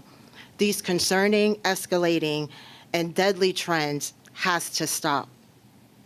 The first thing we're doing is working with social media companies to convince them not only to take down these videos and photos, but to use their algorithms to block these videos from even seeing the light of day. So first I want to thank the efforts of Chief Safety and Security Officer Pat Warren, who's convened those conversations, and they've been productive. And so far, hundreds of videos have been taken down. We're working with NYPD on deploying officers where surfing is most likely to occur on bridges and overpass. We are in conversations with Chancellor Banks about launching an extensive engagement effort in schools and reminding children how deadly this practice is. But subway surfing is just one way that people are getting hurt in our system. In early winter of 2021, we noticed an uptick of the number of people entering the tracks. Because of this, Chair Lieber directed Jamie Torres Springer to convene staff from across the MTA to launch a task force trespassing program. The purpose of the task force was to better understand why people were getting in the right of way and what we can do to prevent and better respond to these incidents. Thanks to the efforts of the task force, the alarming rise of trespassing incidents we saw last year were abated, with 30% fewer incidents this winter compared to last. Today, we'll talk about some of the actions we've taken and how we'll continue to tackle this issue moving forward. One of the task force early steps was to institute a more vigorous data collection process to allow us to understand the multifaceted reasons why people were getting on the tracks. Now, for the first time, we know most incidents begin with people voluntarily getting on the tracks, whether that's to pick up a dropped object, to cross to a different platform, to access an encampment in the tunnel, or without any apparent reason. In another 20% of cases, first responders attributed it to mental illness. Accidental falls and medical emergencies account for 15% or so, and suicide attempts make up a tragic proportion of these incidents as well. The data has helped us as we worked with both the governor and the mayor to develop the COPS, Cameras, and CARES programs. Police officers and social workers are in the system and are on the lookout for people that are in need of assistance and need resources. The cameras have helped too, spotting people who are behaving erratically and are potentially at risk of entering into the track beds. All of this has helped contribute to a renewed sense of safety and normalcy in the system, similar to the way that as crime in general has dropped as riders has returned and public safety officials have made their presence felt in the system. Another data point the Track Trespass Task Force collected early on was the location of track trespassing incidents. And what popped out was West 4th Street, a busy station, but certainly not the busiest. The second most number of trespassers occurred at this station. That allowed us to deploy more resources to this location and make progress quickly. Not leaving out the railroads, we've taken action to look at the issues that are happening there, which are happening in a different form. While there are tragic incidents of suicide, there are dozens of drivers and pedestrians every year who cross the track as a train is approaching and risk hurting themselves. Our safety team at both of the railroads run safety awareness events at stations, public schools, and other community facilities. We've already done over 100 alone so far in 2022, and we hope to do more, just informing people how dangerous it is to stay near the tracks. Our team, in partnership with operating agencies, have updated our customer comm messaging. We've refreshed the poster and now have one design, which we will use throughout the system. In the coming weeks, messages that will connect people with the crisis to the National Suicide Prevention Hotline will begin and will start going live. It was in development in consult with experts across the city and the state, including Dr. Marmar and NYU Langone, who you'll hear from shortly. We are grateful for their expertise to make this important communication as effective as possible. As a result of these operational and communication initiatives, we have made a difference to address track trespassing and end the surge that we saw last winter. And with that, I will turn it over to Jamie Torres Springer, who would discuss some of the long-term investments as we continue to tackle trespassing. Thank you. As Shanifa said, even as we've seen some success in our immediate efforts that she described, which primarily about customer communications and enforcement, we're also working constantly to address this vital safety issue for the long term. And in the long term, that includes physical and technological interventions, improvements that we can make in our stations and in our system to help us manage this problem and other problems as well. There are some smaller interventions that we've been deploying and piloting that we think can make a real difference.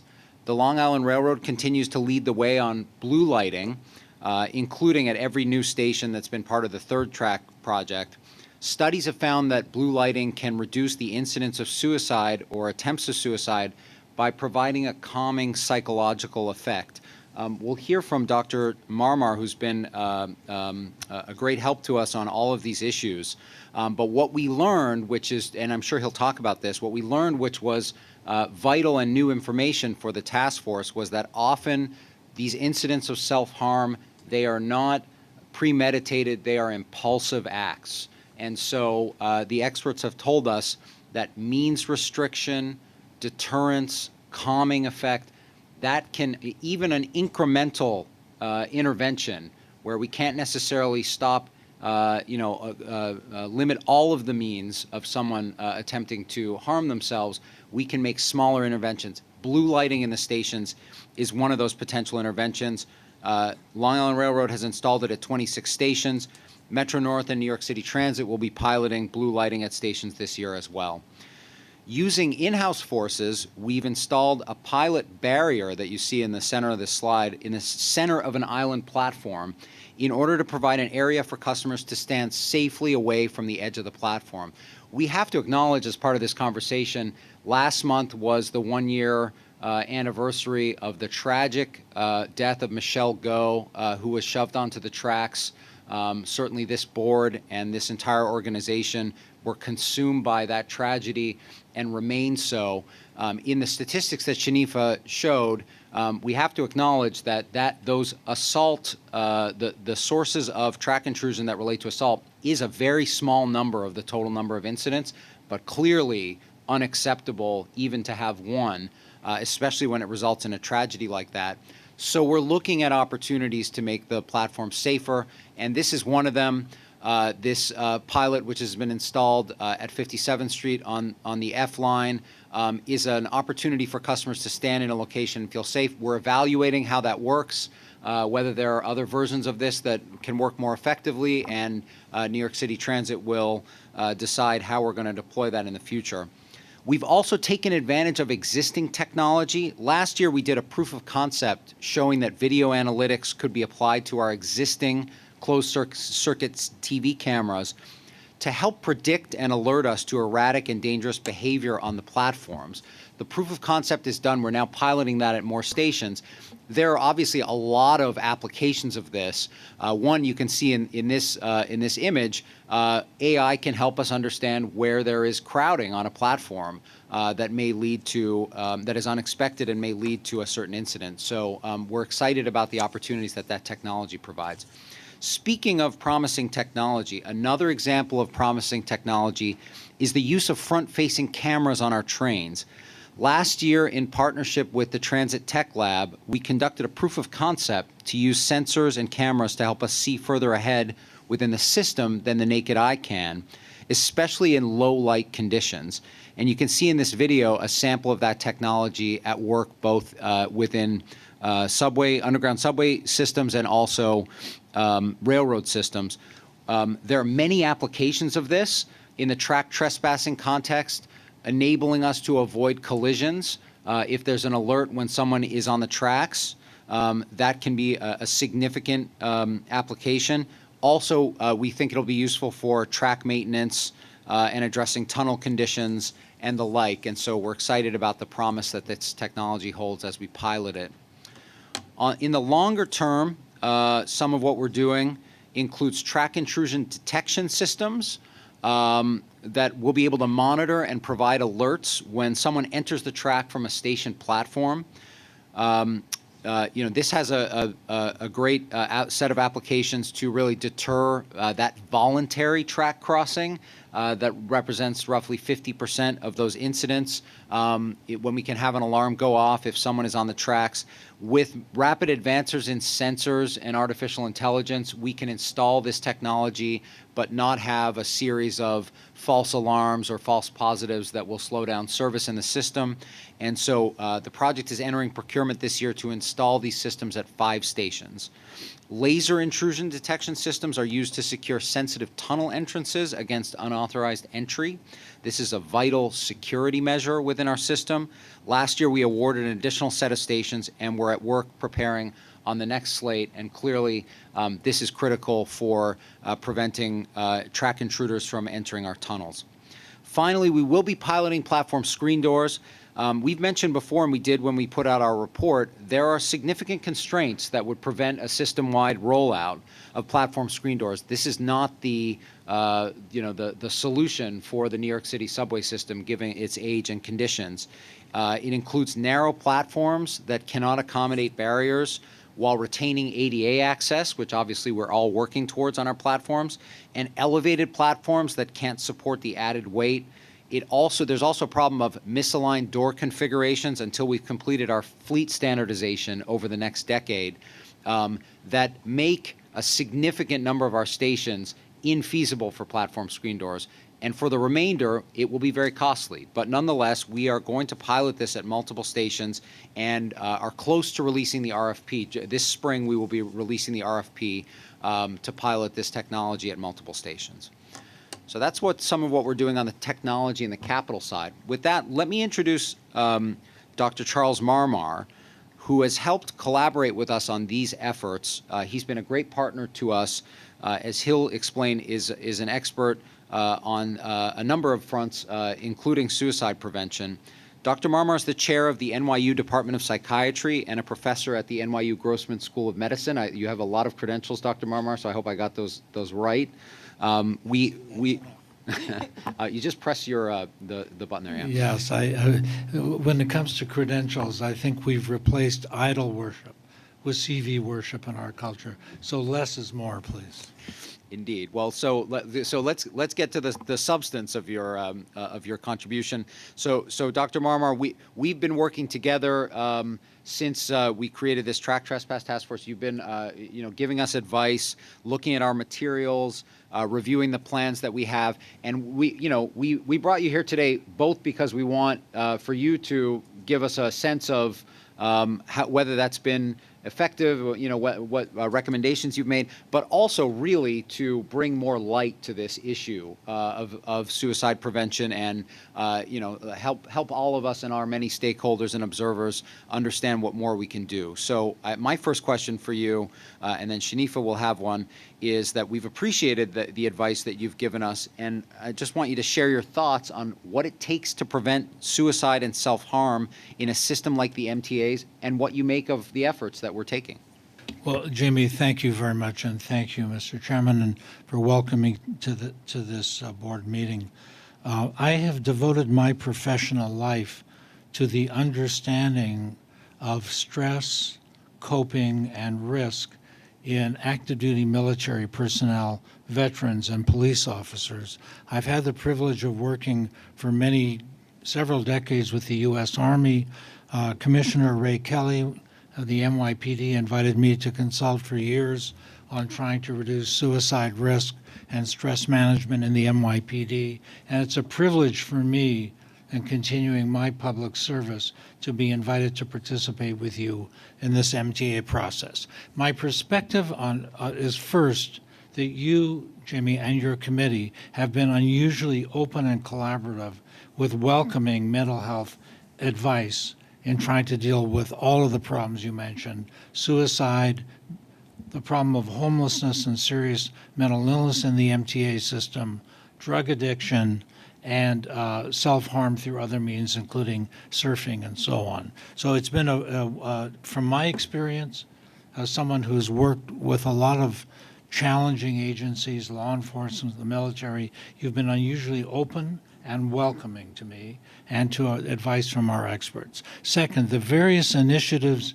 that you have described, and there are multiple initiatives, have been ones we have discussed together and have thought hard about their value to try to make them effective and cost-effective, and at the same time humane. And I just want to say, by way of summary, the various initiatives you've mentioned, including decreasing track intrusion, monitoring with cameras, laser monitoring for track intrusion, having a visible and compassionate presence of law enforcement in the subway systems, the use where feasible of practical barriers as a method of means reduction, the increasing accessibility of the part of the city and the mayor's initiatives in collaboration with Health and Hospital Corporation to make mental health services and substance abuse care more readily available to unfortunately, are seriously mentally ill and patients who struggle with homelessness, who often find the subway as their home or as a place of risk. All of those are wonderful initiatives. I really like the idea of creating a more calming and more controlled environment in the subway system. That's all very important for safety. I want to just give a few, just very few statistics to this board. Because the world of suicide and suicide risk prevention is very complex. There's a huge amount of data gathered over decades, but let me share a few very important things. First, in 2012, there was a national commission which set as a target to reduce suicide in America by 20% over the next decade. Suicide since that time, from 2012 to 2022, has increased 30%, not decreased at all, number one. Number two, suicide is now the 10th leading cause of death overall for all Americans. It causes more death and tragedy than homicides. Third, suicide is now the second leading cause of death among children, adolescents, and young adults. So we have an enormous shared challenge to manage suicide. And suicide in the context of the MTA is one very important element in a larger war. So the second fact, which, Jamie, and I'm glad you mentioned this is not very well understood in the general public. People who take their own lives, most of the people who take their own lives, and we speak to them and we spend time with each one of them who survives to try to understand their state of mind and their motivation. Most of them who attempt to take their life will have been thinking about self-harm, having thoughts about it, being lonely, being despondent, being upset, being depressed, etc., for some chronic period of time. But the decision to actually take one's life, to act on a sense of despair, often takes place in a 10-minute time frame. So to move from suicidal thoughts to suicidal action, 50% of people who move from thinking about self-harm and despair to actually attempting to take their life make the decision to attempt to take their life in a 10-minute time frame.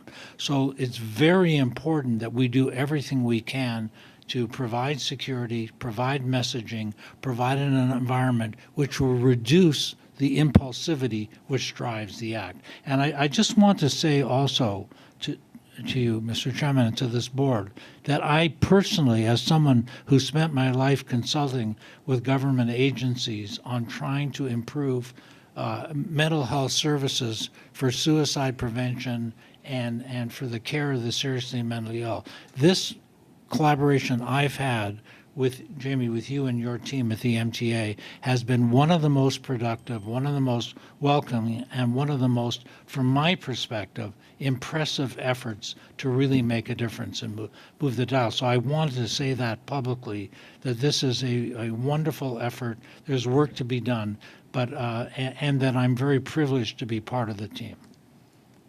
And one final question. Thank you, Dr. Marmar, for speaking in broader context and providing those data and stats. But what are other transit system and other institutions doing across the country to address this epidemic?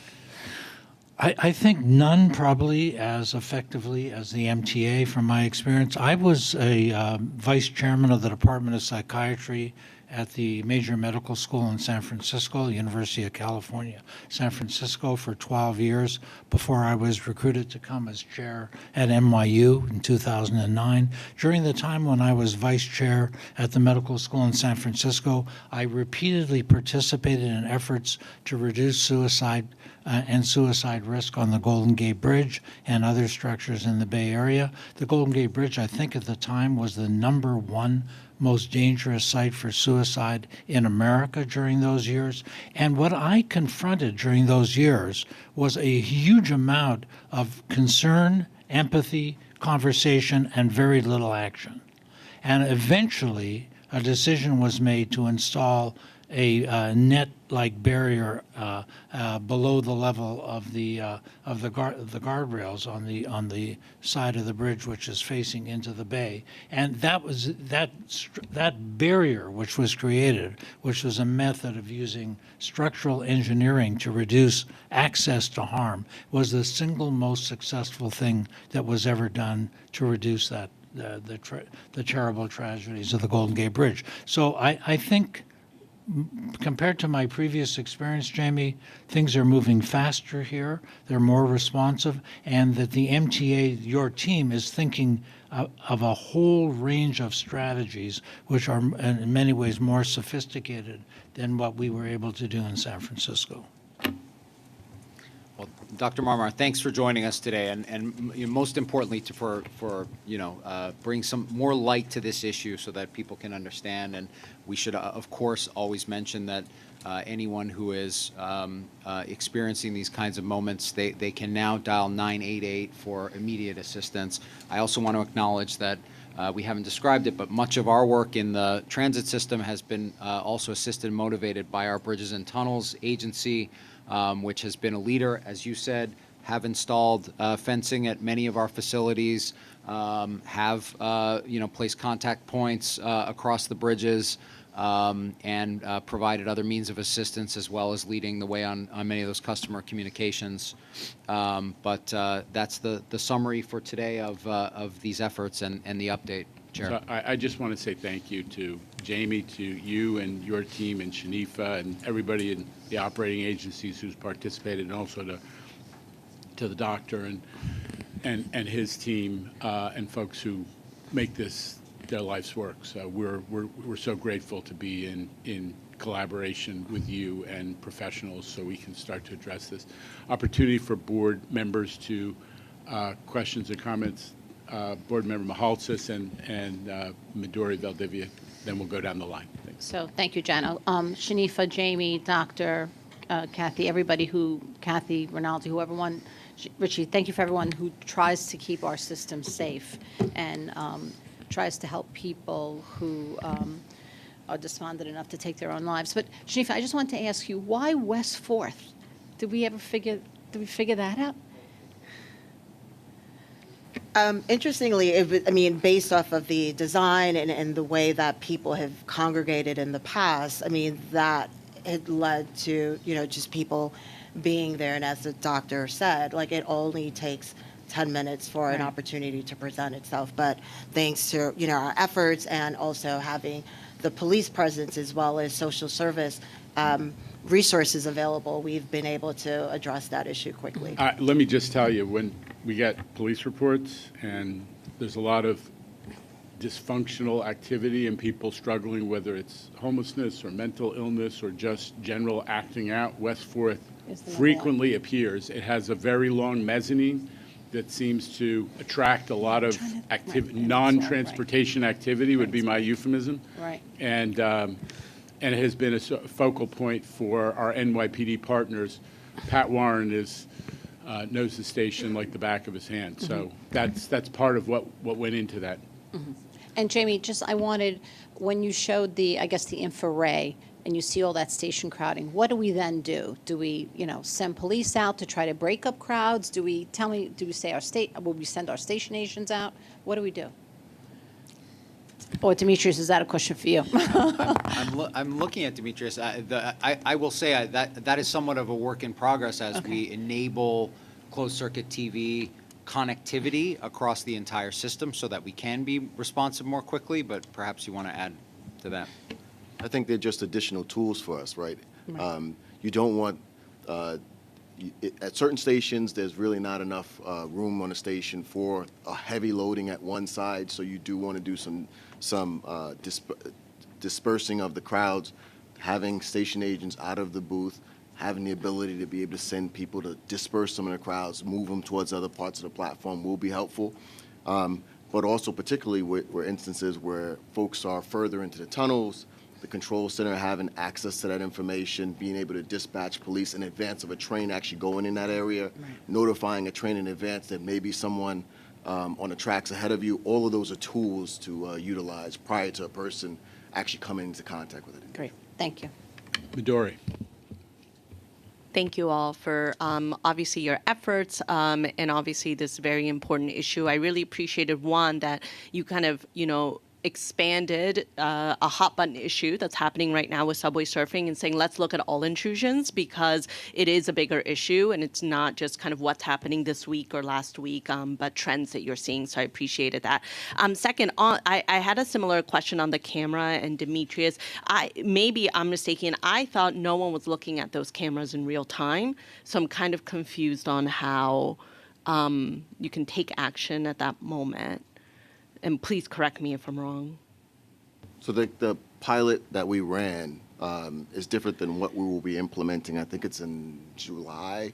Okay. So we haven't really fleshed out the exact use for it.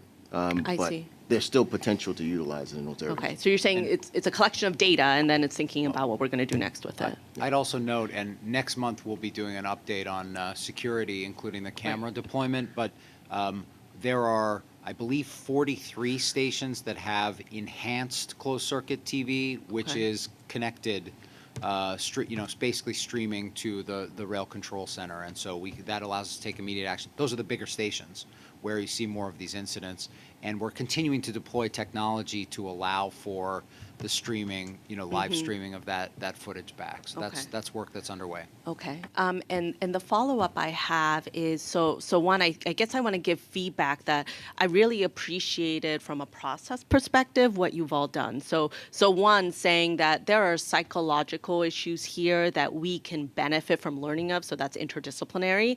And I think that can be used in other elements, other big policy areas that we've looked at. I don't know if you've used those similar tools in terms of behavioral economics in fare evasion or in other big things in terms of how customers are acting, And so I think that's useful too, that you really clean the data and then you create a targeting situation. So we heard, a lot of folks talk today about elevator, escalator, and I know there are a lot of regulatory and contractual issues around that, but I really love how your team said, we have a lot of this data, let's not boil the ocean, let's figure out where the targeted approaches are and what the station, so I think that's excellent. I think we should emulate that in other policy areas that we have to engage in.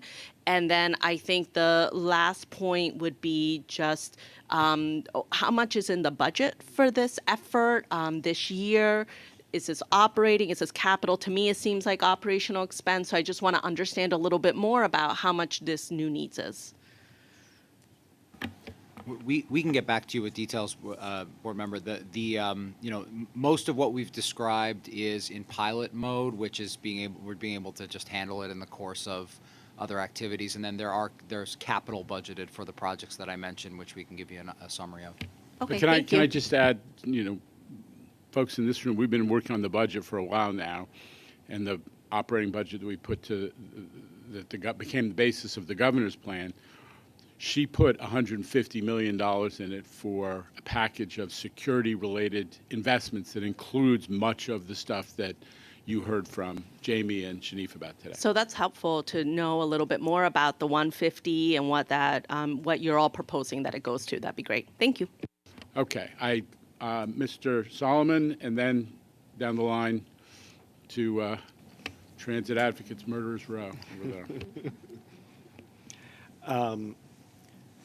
Critical work here, and I just want to lend my voice to this effort in terms of commending the chair for empaneling the task force, and then also, of course, to Shanifa and to Jamie and to Dr. Marmar, whose reputation precedes him, and for him to say that this is the most impressive endeavor that he's undertaken, I think means and says a lot. So kudos to go around to everyone. I did have a question in terms of the long-term capital needs for this, a question for Jamie.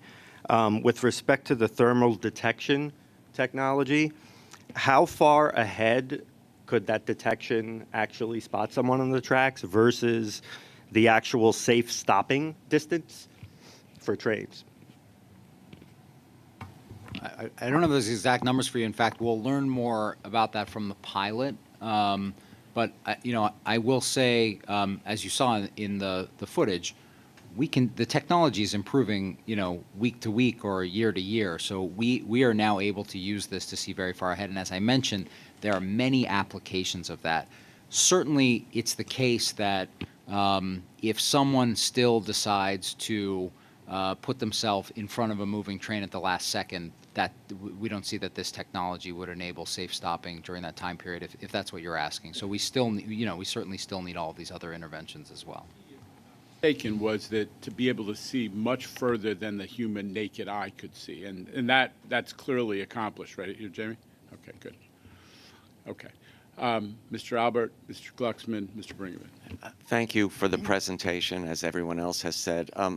Harkening back to one of the beginning points of the entire presentation, the subway surfing, and I'm pleased that Rich and Demetrius are here, and maybe they have the answer to this, but has anyone looked into the possibility of installing sensors on the tops of our cars which would trigger a light in the conductor's cab should somebody attempt to climb on board a subway car?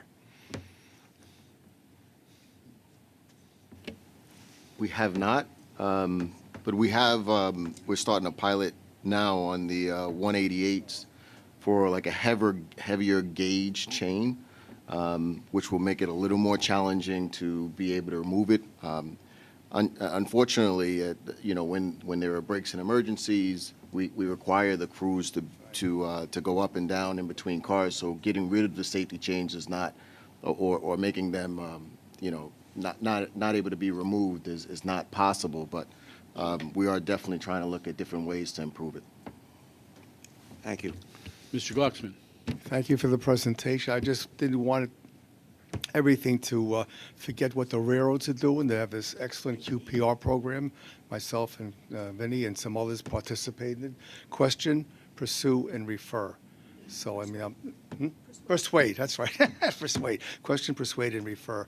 So the railroads are working on that to keep people from taking their own lives. Thank you. Mr. Brinkman. I just wanted to commend everybody that was involved in bringing in a psychiatric expert. I think that's fantastic. But I think we should also take this one step further. We've had 88 fatalities in the last year. That's 88 times members of the MTA family have had to climb down out of a train or a subway to witness this. And as a PT, a post-traumatic stress disorder, something that we should be looking at, to deal with our own people.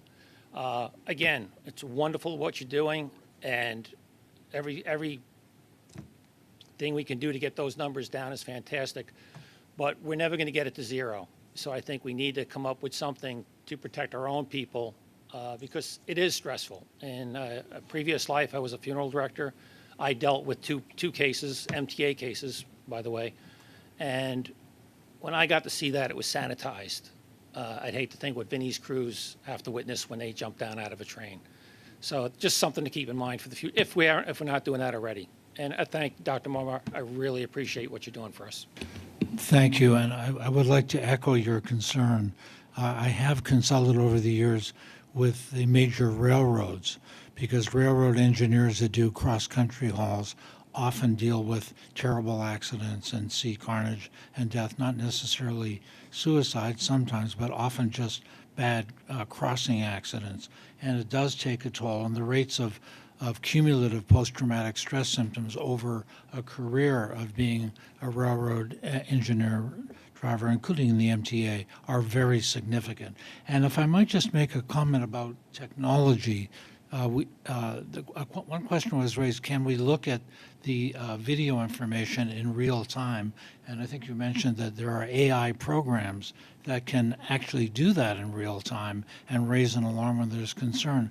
I want to mention to you that we're in my research lab, we're using advanced AI models to try to develop blood tests and other screening tests for post-traumatic stress disorder and for suicide risk.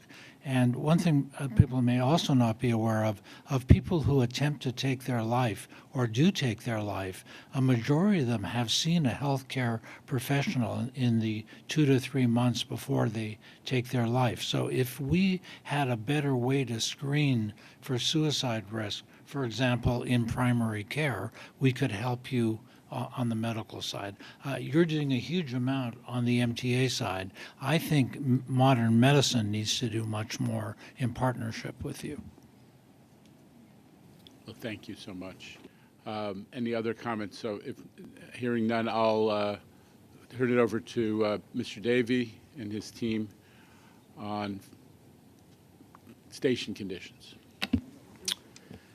Thank you, Chair. Appreciate it. Good morning or good afternoon, everyone.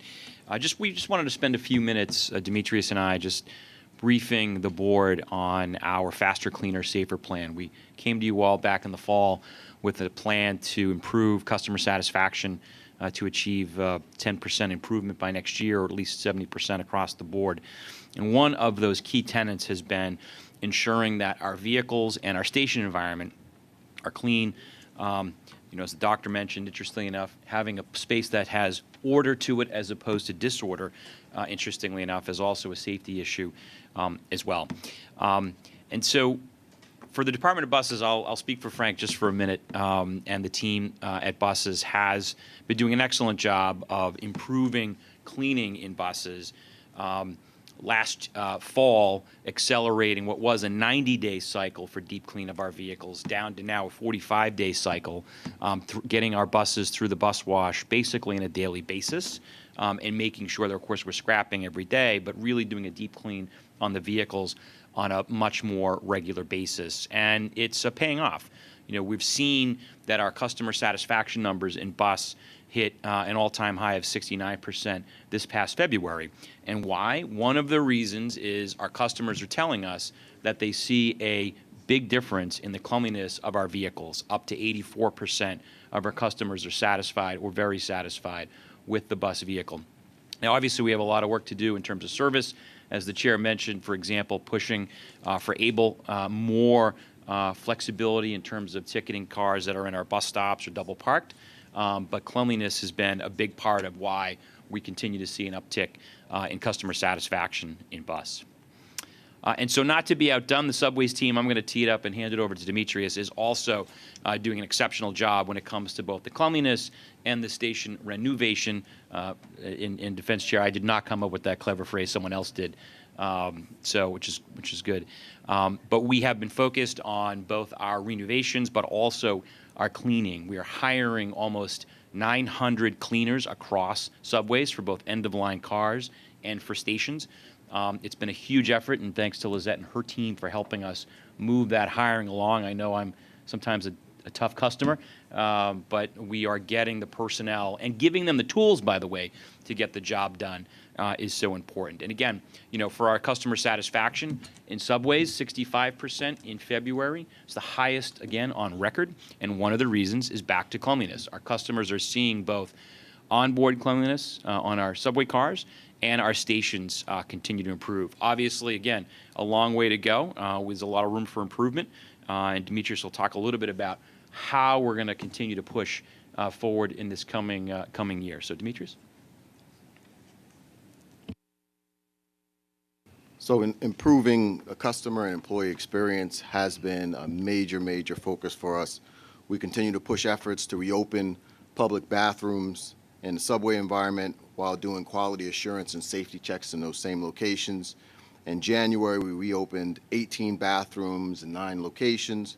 And in the beginning of May, we will reopen 24 bathrooms in 12 additional locations. This will bring a total of 42 bathrooms in 21 locations, which will be open. And based on our assessments, we'll continue to roll out additional locations beyond that. In quarter 1 of 2023, we renovated 12 stations, and the feedback we received from our customers was phenomenal. Seeing the refreshes, the power wash stairs, the platforms, improved lighting, graffiti removal, the updated tiling, and so much more has really made an impact on our customers. So for quarter 2 of 2023, I'm pleased to announce that we will renovate 13 additional stations. Oh, wrong way. 13 additional stations. They are Cordell U Road on the Q, Broadway on the G, Grand Street on the D, Atlantic Barclays on the B and Q, 21st Street Queensbridge on the F, Sutphin Boulevard and Archer on the J, Zariga on the 6, Far Rockaway on the A, Pelham Bay Park on the 6, Myrtle Wyckoff Avenue on the M, Kings Highway on the F, Jamaica Center, Parsons Archer on the J, and 121st Street on the J. So we are without doubt committed to improving the environment for our customers. We're not targeting the low-hanging fruit anymore. Some of these locations are challenging, but we're willing, our team is certainly up to the challenge. We also want to ensure that our employees know as much as we care and talk about customer service as our North Star. We're also ensuring that employee experience is a good one too. So year to date, we've been able to update 18 employee facilities, addressing issues that will instill more pride in our workforce, knowing that they're going to an improved workspace. We see you, we hear you, and we care. Now, it was Einstein who said that insanity is doing the same thing over and over again and expecting different results. So we've had to change the mindset of how we clean and what we clean and the manner in which we clean and how we train our folks. The foundation is really based upon 3 main pillars. 1, establishing cleaning standards to set expectations that will improve customer satisfaction and ensure standardization amongst all operating areas.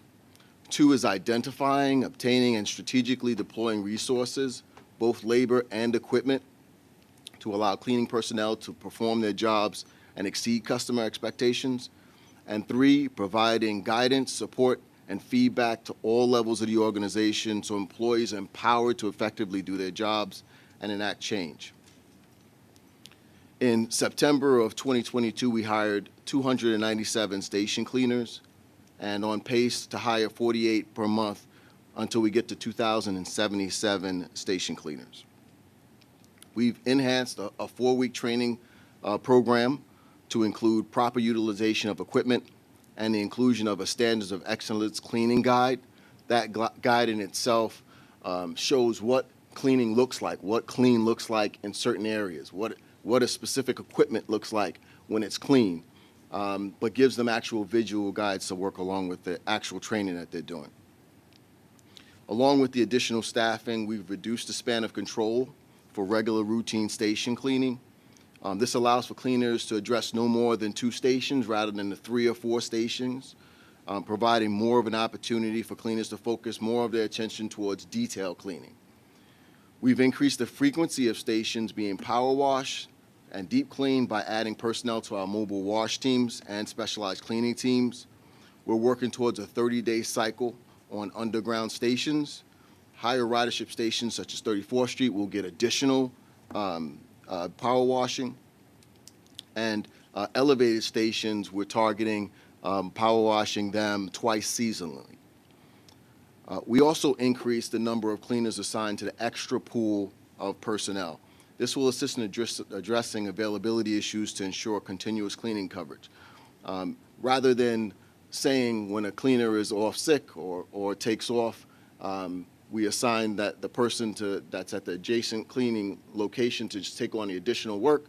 You had 2, now you have 4. You just can't do the job under those circumstances. We now have an extra pool of cleaners which will fill in the blanks so that that work can be done. And we've also have a dedicated HDC scrubber machine personnel, individuals who operate scrubber machines.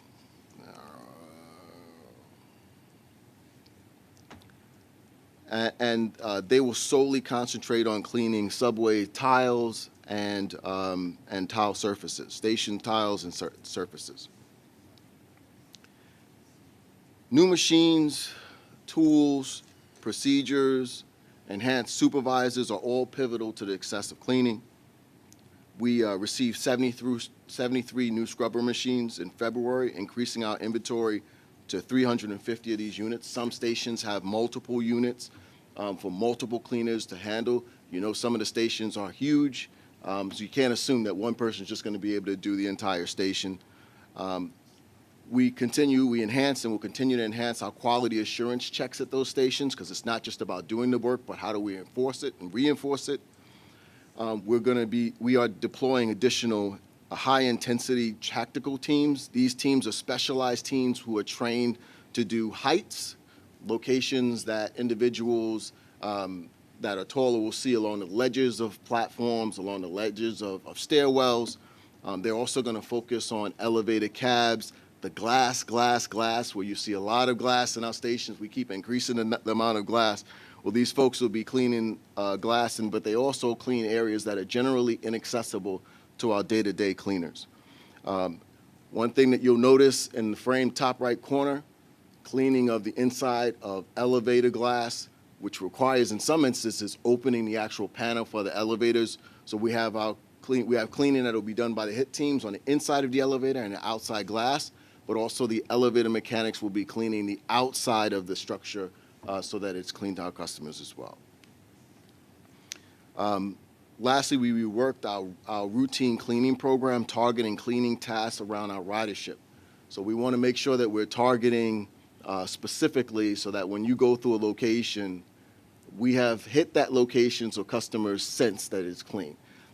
We generally will clean when there's no customers, but by the time a customer does come, they may not get the sense that you spent that much time cleaning it. So we've changed our work program to address that.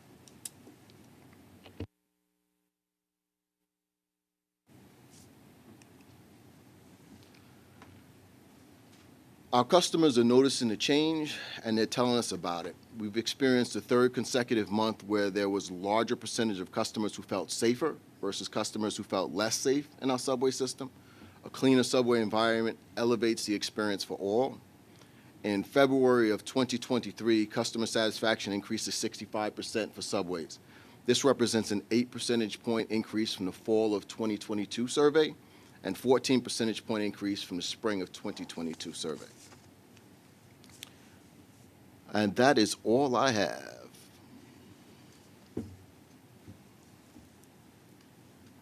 I just got to give you, Demetrius, I just got to give a shout out to Jim Compton and folks on your team.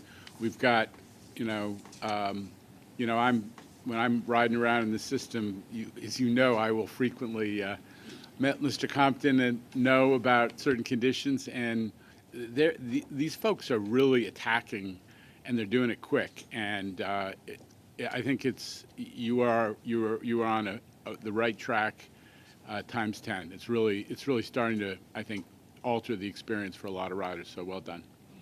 Anybody questions or comments?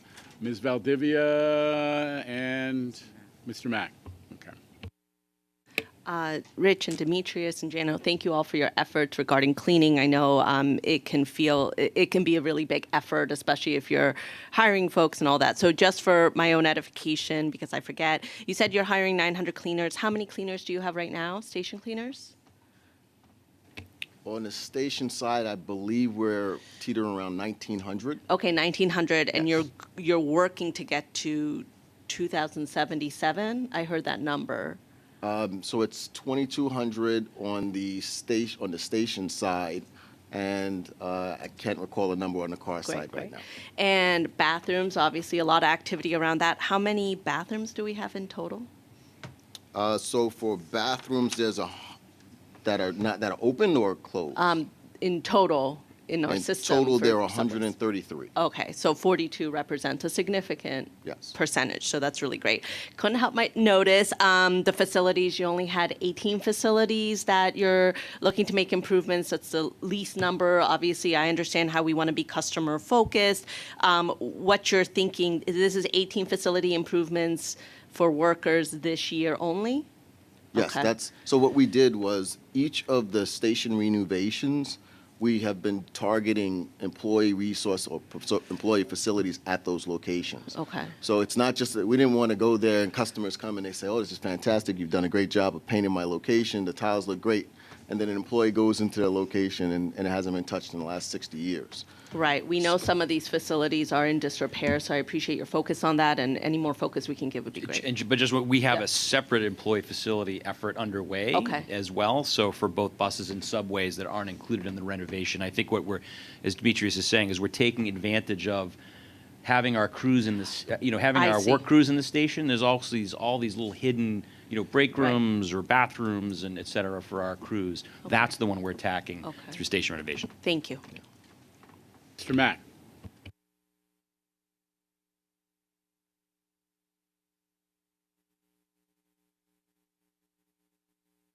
Yeah, I think I applaud that work, and I think it's very important. But as you know, the Los Angeles rapid transit system has the most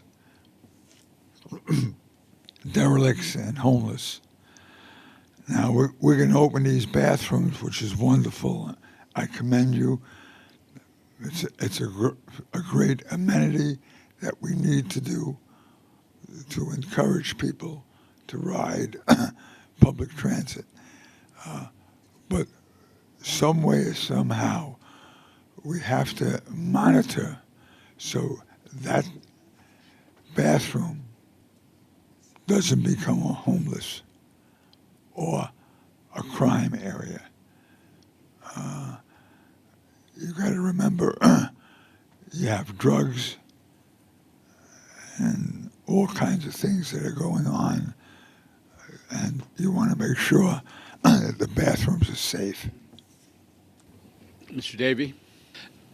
You're exactly right, and it's in part the reason why we've been rolling this out in a pilot form to see how it's progressed. What we've also decided is to open the bathrooms from 7 a.m. to 7 p.m., so they're not open 24 hours, and they're closed for 1 hour during the day from 12 to 1 to ensure we can do a deep clean. But more importantly, if there's someone attempting to shelter, for example, or we can pull them out, or if we need to ask for police or other support. But thankfully, so far, so good. So we think that approach is working to balance both what our customers need, but also to ensure the safety of our employees in the facility. Okay. Ms. Lopez. Thank you, Mr. Chair, and thank you for the presentation. Are we using any third-party contractors at all to clean? We were, and we are weaning ourselves off that. So during the pandemic, I think transit in particular had a very difficult time hiring employees. In fact, had a hiring freeze on it, as you all know, at some point. So we did supplement with contract cleaners with an agreement with the TWU. That agreement said we would, once we got back to a hiring pace, that we would begin to wean ourselves off those contracts, which is happening. I think we're scheduled right now to have all the contract cleaning cease by mid-year this year. That might adjust depending on our hiring, but it's been that's the course. Okay. Any other questions or comments? Okay. Paige, we need to have the ADA explanation. Yes, this is the announcement that you had alluded to before regarding the ADA settlement agreement. I want to remind everyone that the MTA and New York City Transit Authority recently entered into a proposed settlement agreement that would resolve 2 class action lawsuits relating to the accessibility of the subways for those with mobility disabilities. If approved by the courts, the MTA will add elevators or ramps to stations, subject to the terms and conditions of the settlement agreement, so that by 2055, at least 95% of the MTA's inaccessible stations, as identified in the settlement agreement, will provide steer-free paths of travel. The full notice of the proposed settlement of the class action lawsuits, including information about the terms of the settlement agreement and the related court hearings, can be found on the MTA's website. Thank you. Okay, now on to our routine board business. The minutes of the February board meeting and minutes from each of the committees have been distributed to all the board members. Are there any corrections, omissions? Hearing none, the minutes are approved as distributed. Let me kick off this month's committee reports. I chaired the Corporate Governance Committee on Monday and report the following. There are 4 action items this month related to procurement guidelines, MTA's codes of ethics, the MTA mission statement, and the rules of conduct governing firearms and weapons. The committee recommends these items, and I move them. May I have a second? Second. Ms. Mahaltz, second. All in favor? Any opposition or abstention? The item carries. Thank you. The Bridge and Tunnel Committee, Mr. Mack. Okay. The BDC committee met on Monday, and there are no items Thank you. to report. Thank you. Thank you, Mr. Mack. Moving to the Joint Railroad Committee, Board Member Lopez. Welcome. Thank you. Long Island Rail and Metro North Rail committees met on Monday and report the following. There is 1 action item this month. This item seeks board approval of the MTA Grand Central Madison Concourse Operating Company's permanent adoption of the rules of conduct governing Grand Central Madison Terminal. The committee recommends this item, and I move it. Second. Any opposition? Any discussion? Any opposition or abstention? The item carries. There is 1 competitive item for $2.3 million. The committee recommends this item, and I move it. Second. Ms. Velez. Any, all in favor? Any opposition or abstention? The item carries. This concludes the Joint Railroad Report. Transit and Bus Committee, Ms. Mahaltzis. Good afternoon, Chair Lieber. The New York City Transit and Bus Committee met on Monday and reports the following. There is 1 request for an RFP authorization resolution for the procurement of bus operator simulators. The committee recommends this item, and I move it. Second. Mr. Miranda. All in favor? Aye. Any opposition or abstention? Item is approved. This concludes the New York City Transit report. Board Member Solomon, would you deliver the capital program report? Thank you, Chair. The Capital Program Committee met Monday and reports the following. Construction and Development has 6 actions for proposed expenditure of $300 million.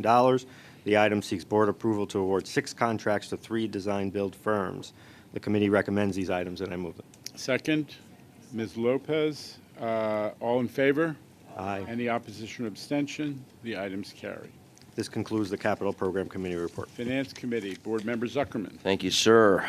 Finance Committee met on Monday and reports the following. There are 2 action items this month. The first seeks board approval to authorize filing of the annual MTA all-agency procurement report as required under Section 2879 of the Public Authorities Law. Second action seeks board approval to file for and accept federal grants for the federal fiscal year 2023.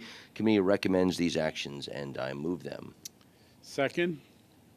Ms. Velez. All in favor? Any opposition or abstention? The items carry. Great. There is 1 competitive item for $34.3 million from Masabi LLC to continue servicing mobile ticketing program for the commuter railroads for the next 3 years. The committee recommends this item, and I move it. Second. Ms. Lopez. All in favor? Any opposition or abstention? The item carries. Great. There's a package of 9 real estate items this month. The committee recommends these items, and I move them. Second. Ms. Velez. All in favor? Aye. Any opposition or abstention? The item is carried. That concludes the Finance Committee report, sir. And now may I have a motion to adjourn? Mr. Glucksman, I'm not sure. Okay, Glucksman makes the motion to adjourn. Second? All in favor? The meeting is adjourned. The item is adjourned.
It's my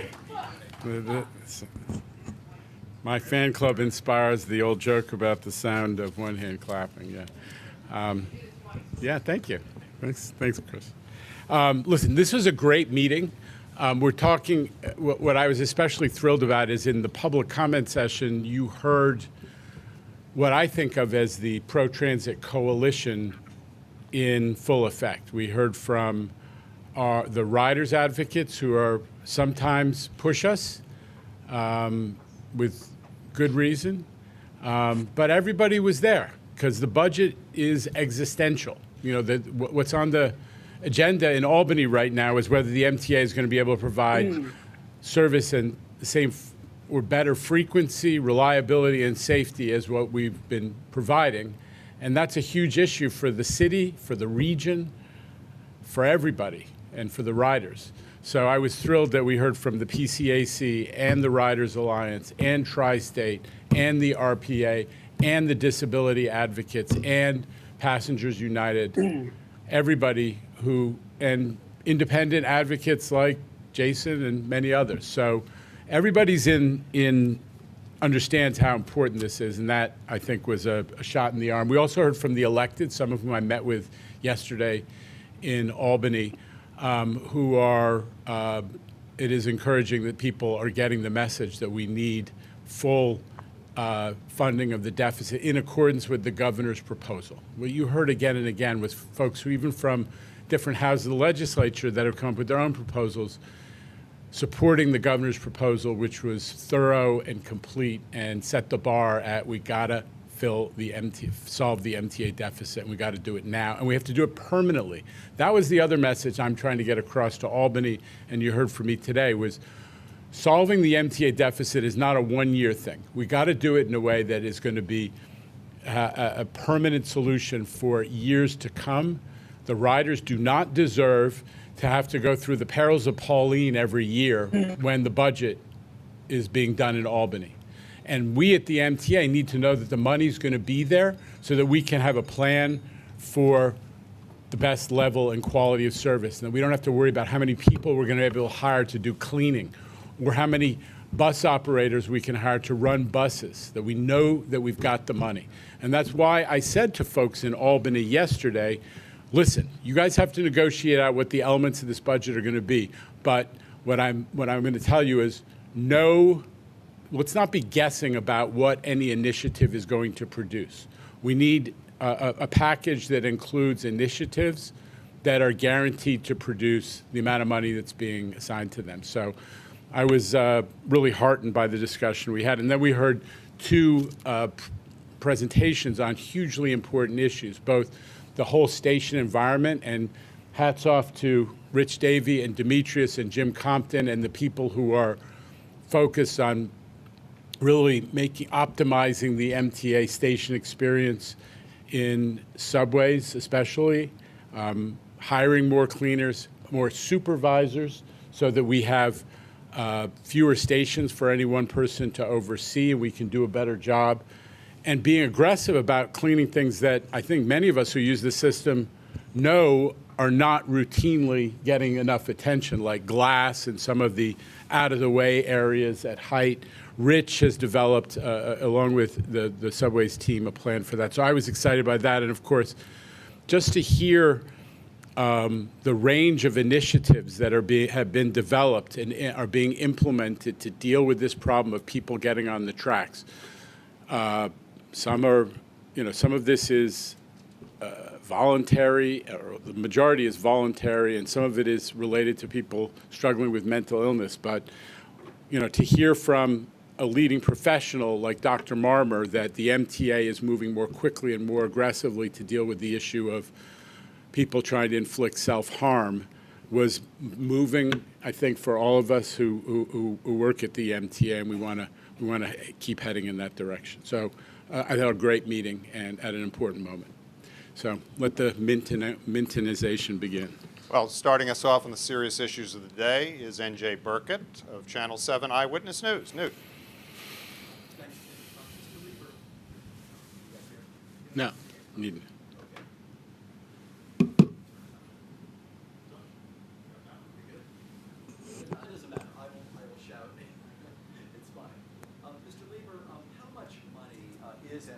spending on these various platform safety plans? And as a practical matter, is it really something that you feel you can make a reasonable dent in with these pilot programs? Yeah, I mean, you saw the technology initiatives, laser intrusion detection, use of the existing cable CCTV camera systems with new AI capacity to identify behaviors that might be suggestive of people trying to get onto the tracks or get into the tunnels. The cameras that are going on the front of the trains, and so far in pilots, have proved effective in identifying people at much further distance than the naked eye, the human eye, can see. Those are really promising, and the governor put another $150 million into our budget to deal with safety. It includes a lot of those initiatives, and it also includes more safety professionals, security professionals, fare enforcement professionals for the buses. So we've moved in the right direction on subway safety. We want to do more in the bus safety environment and more to deter fare evasion on the buses. So that is also part of the $150 million that the governor has put into our budget. But on top of that is capital program money that is literally in the hundreds of millions of dollars for things like platform doors, barriers, and all of these new technologies. So we're talking hundreds of millions for these initiatives to increase subway safety and stop the human tragedy of people getting on the tracks, whether they're having mental health issues, trying to hurt themselves, because it's a human tragedy. Everybody knows that. But it also kills service. When it happens, you're talking, what happens is a line is disrupted at least an hour to 2 hours. There's a terrible human tragic element, but there's also a service to our customers, and we want to deal with that as well. To what extent was Michelle Go's tragic death the impetus for a lot of this? Listen, what happened to Michelle Go was in January of 2022, right? 22. But we saw an upsurge happening in that winter. And that's when I formed the Subway Safety Task Force. So it was, yes, definitely, Michelle Go was a high-profile and super tragic episode, but it was clear that the numbers were telling us, in addition to the individual story, that something had to be done. And the result is we have really brought the numbers down dramatically. The holiday period, the height of winter, unfortunately, is a time when these numbers tend to spike. This year, the spike was at a much, much lower level. That was a sign of progress. All right, we go to Anna Lay of the New York Times. Anna. Hey, Jano.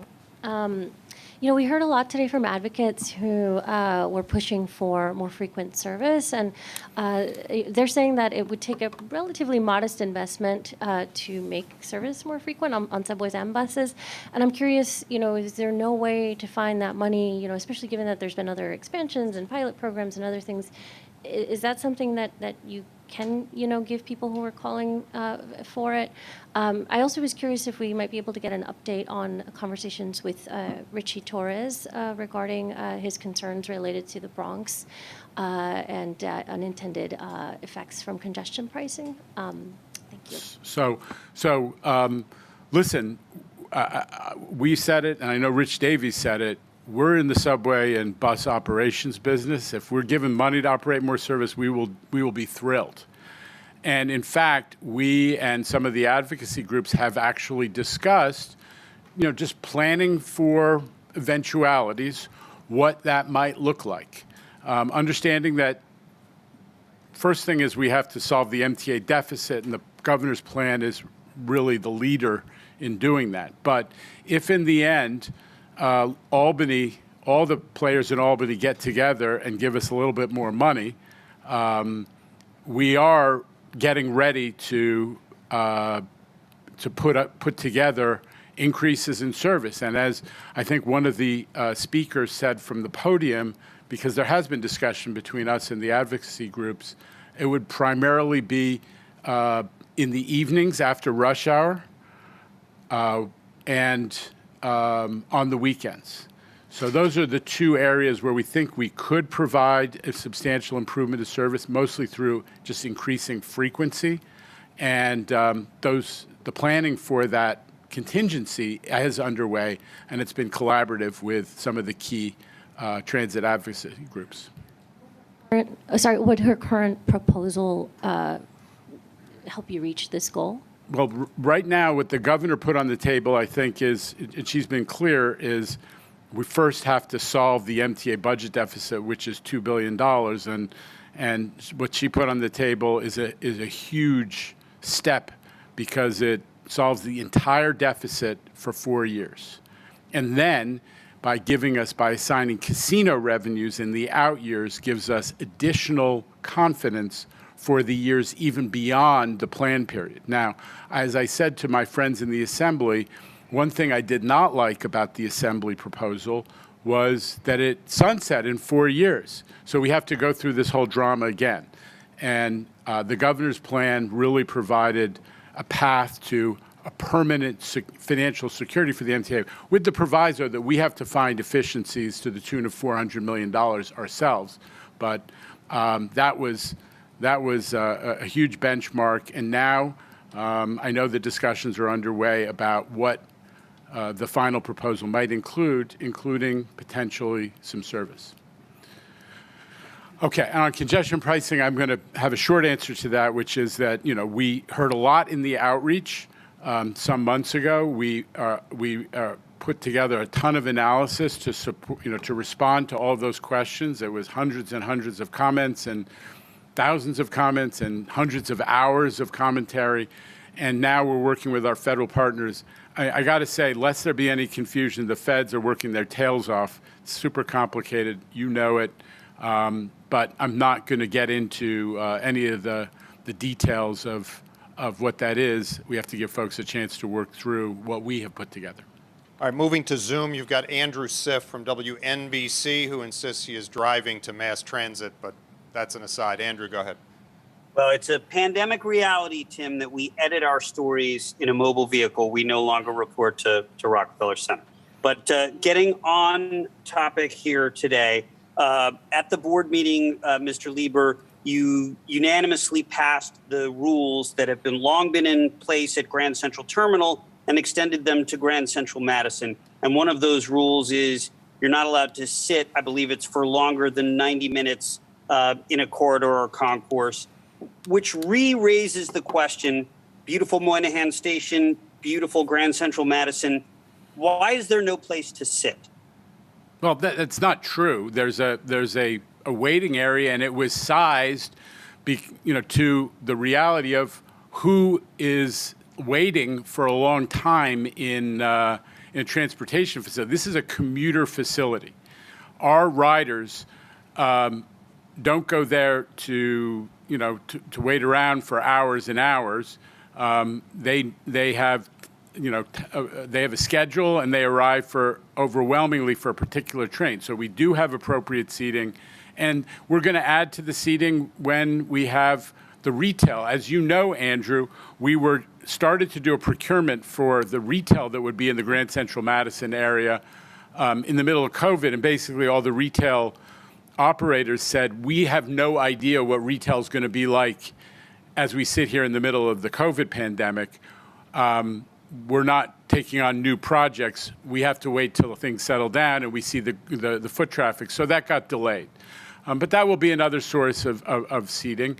And more broadly, all we did, and the board adopted it unanimously, is basically to create, the same set of rules for the new facility as there are upstairs at Grand Central and elsewhere in the railroad environment. So that's hardly a news flash in my view. But as a quick follow-up to that, isn't the seating policy and planning designed to limit the number of homeless people in transit hubs? I don't think so. I think that it's designed to have, in keeping with the fact that it's a transportation facility and I don't know that there's ever been, I'm pretty sure there's never been a ticket given for people sitting too long. So this is a little bit of a tempest in a teapot, because no one's ever been punished or ticketed for this. It's just the rules of conduct that we have in the subway system. We have them in the commuter rail system. There are rules of conduct in airline facilities, and they're all about how do you operate a transportation facility. That's it. All right, moving to your far left there, Evan Simko-Bednarski of the New York Daily News is next. Evan, good afternoon. Good afternoon. Hey, Jano. So I've got two questions for you on Omni. First, I know that Rich Davey, mentioned yesterday that subway ridership use of Omni is up around 40%. So right now you guys are working with two systems. I may be misremembering that number. My question is, when it becomes sort of universally, in place, whatever that timeline is, what's the budgetary impact on that? When you get rid of Metro cards, what does that get you guys money-wise? I have to just give you an IOU on answering that. There are savings to be had from the fact that you have less maintenance of the vending machines, in theory. It has to do with you will have machines for Omni, but in theory, because more people will be doing things digitally and online, there'll be a little less vending machine maintenance costs. I don't have the number offhand, Evan, so let us try to give you a more thoughtful answer. And also on that point, is there any scenario in which rider data or ridership data in the aggregate becomes a revenue stream? I'm not that smart. I don't know the answer. We'll talk to smarter people and try to give you a proper answer. I just don't know the answer. Thank you. Moving just to the right there, Danielle Moyo-Dunn of Politico. Danielle, good afternoon. Hello, good afternoon. I have two questions, both budget related. The first is obviously there's a lot of focus, of course, on the state budget, as there should be, but I think it was a few months ago you made the case for more federal relief for mass transit. I was just wondering if that's something MTA is still pushing for in Washington, and whether you feel like the prospects for that are slim or not. There's no question that the changeover in control of the House has impacted on that and other transit initiatives. Listen, we've continued to advocate for Washington to look at the facts about the transit system nationally and recognize that COVID ain't over for mass transit in the United States. The MTA, because transit is so big in New York, we are 40% of the United States' transit customers, and the impact to our lives and our community and our economy and our people is so great. We make the most noise, but other transit systems nationally are suffering, numerically worse than we are. Major transit systems like, Washington, Chicago, New Jersey Transit, Boston, LA have much larger deficits as a percentage attributable to the ridership, the COVID-triggered ridership reduction. So this is a national problem, and we're teaming up with them where we can to push for more action out of Washington. But you're not wrong that the politics of the changed composition of Congress does have an effect.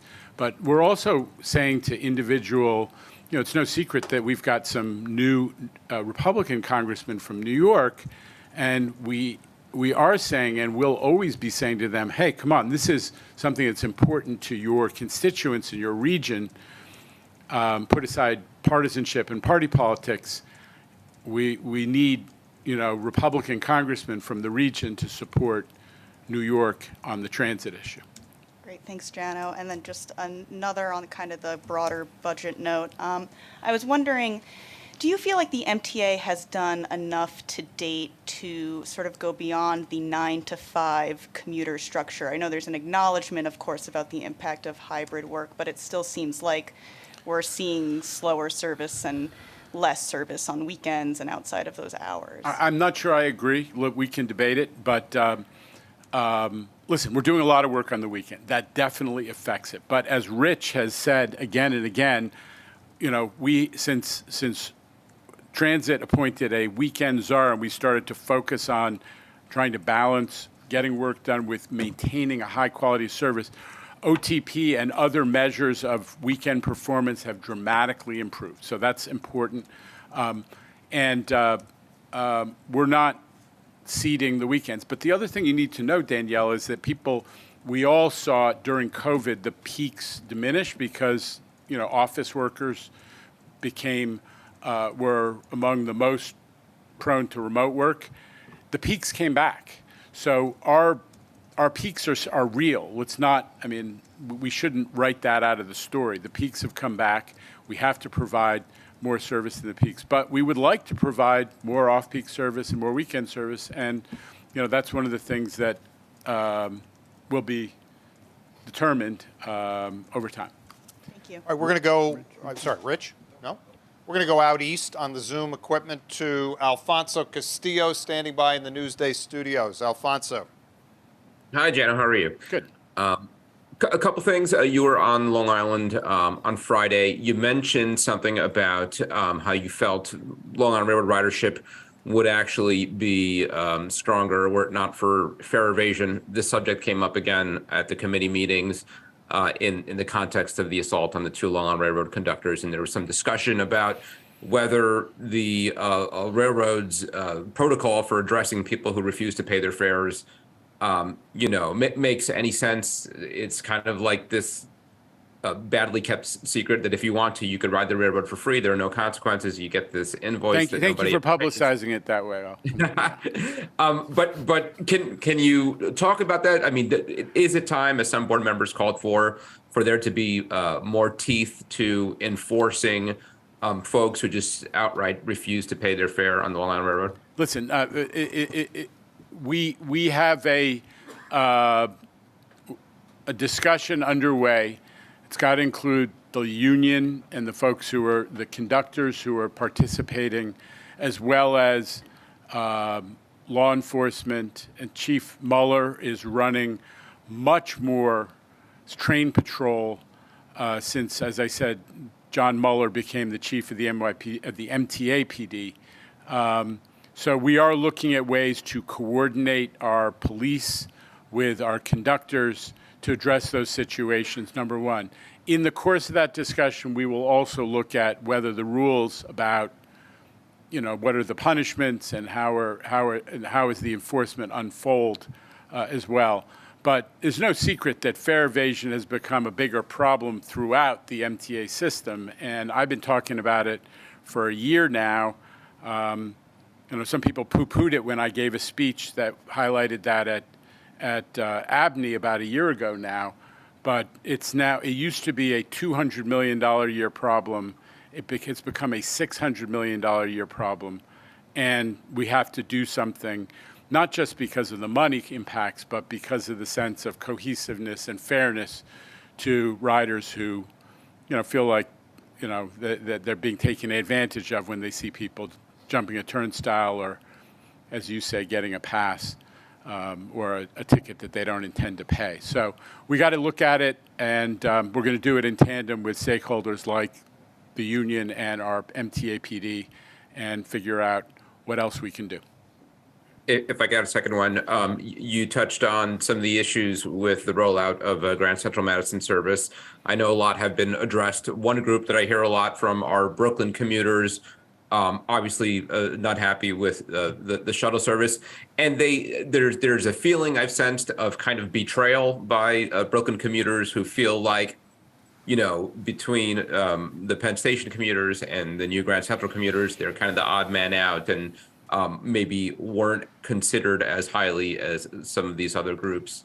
What would you say to them? Okay, well, I'd say these decisions were made long ago, and a lot of it was not based on deciding who you care about more, which population you care about more, but literally the rail configuration at Jamaica, where all those Brooklyn trains that had to work their way across the ladder. And Alfonso, I know you know what I'm talking about, to work their way across the whole rail configuration of Jamaica from the north side to the south side, where the Atlantic branch veers off from Jamaica, was suppressing throughput. So that was an analysis that took place a long time ago and ultimately yielded the decision, again, long before you and I were having this conversation, to put in Platform F and to turn the Brooklyn thing into a shuttle. So to reassure anybody that that was a decision based on trying to optimize throughput, not based on we love Brooklyn or don't love Brooklyn or love Grand Central or don't love Grand Central, number one. Number two, I had a ride. I recognize there are some folks, even though we've made huge progress, the shuttle has gone down to 7 minutes.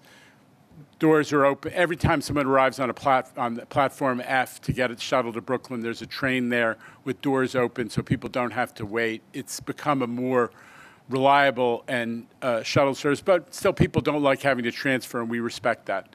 But I had an interesting encounter. I got on the train at Atlantic this morning, and somebody, you know, I'm a Class D celebrity in New York because of you guys, and somebody said to me, "Hey, how do you like to ride? Do you always use it here?" Got to talking. I said, "How do you travel?" And he's from your town. He's from Valley Stream.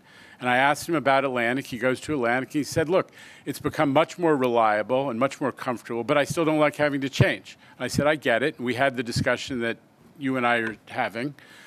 And then he got off, and his friend, he got off at Borough Hall, and his friend says to me, "You know, he works for the MTA." And I said, "Oh, yeah." I said, "Yeah, he moved out to Valley Stream." I said, "Where do you live?" He said, "I live in Jamaica." I said, "How's the service?" He said, "Oh, my God, it's fabulous. There's so many trains." And he said, "You know, I have somebody in my family who works on Long Island, and now they can take the train in the morning out to Long Island they couldn't before. Thank you." And you see in that encounter, it's an anecdote, but it was a real encounter. It happened this morning, that, you know, realistically, we have some people who feel inconvenienced, and we respect them. We're going to try to optimize their experience.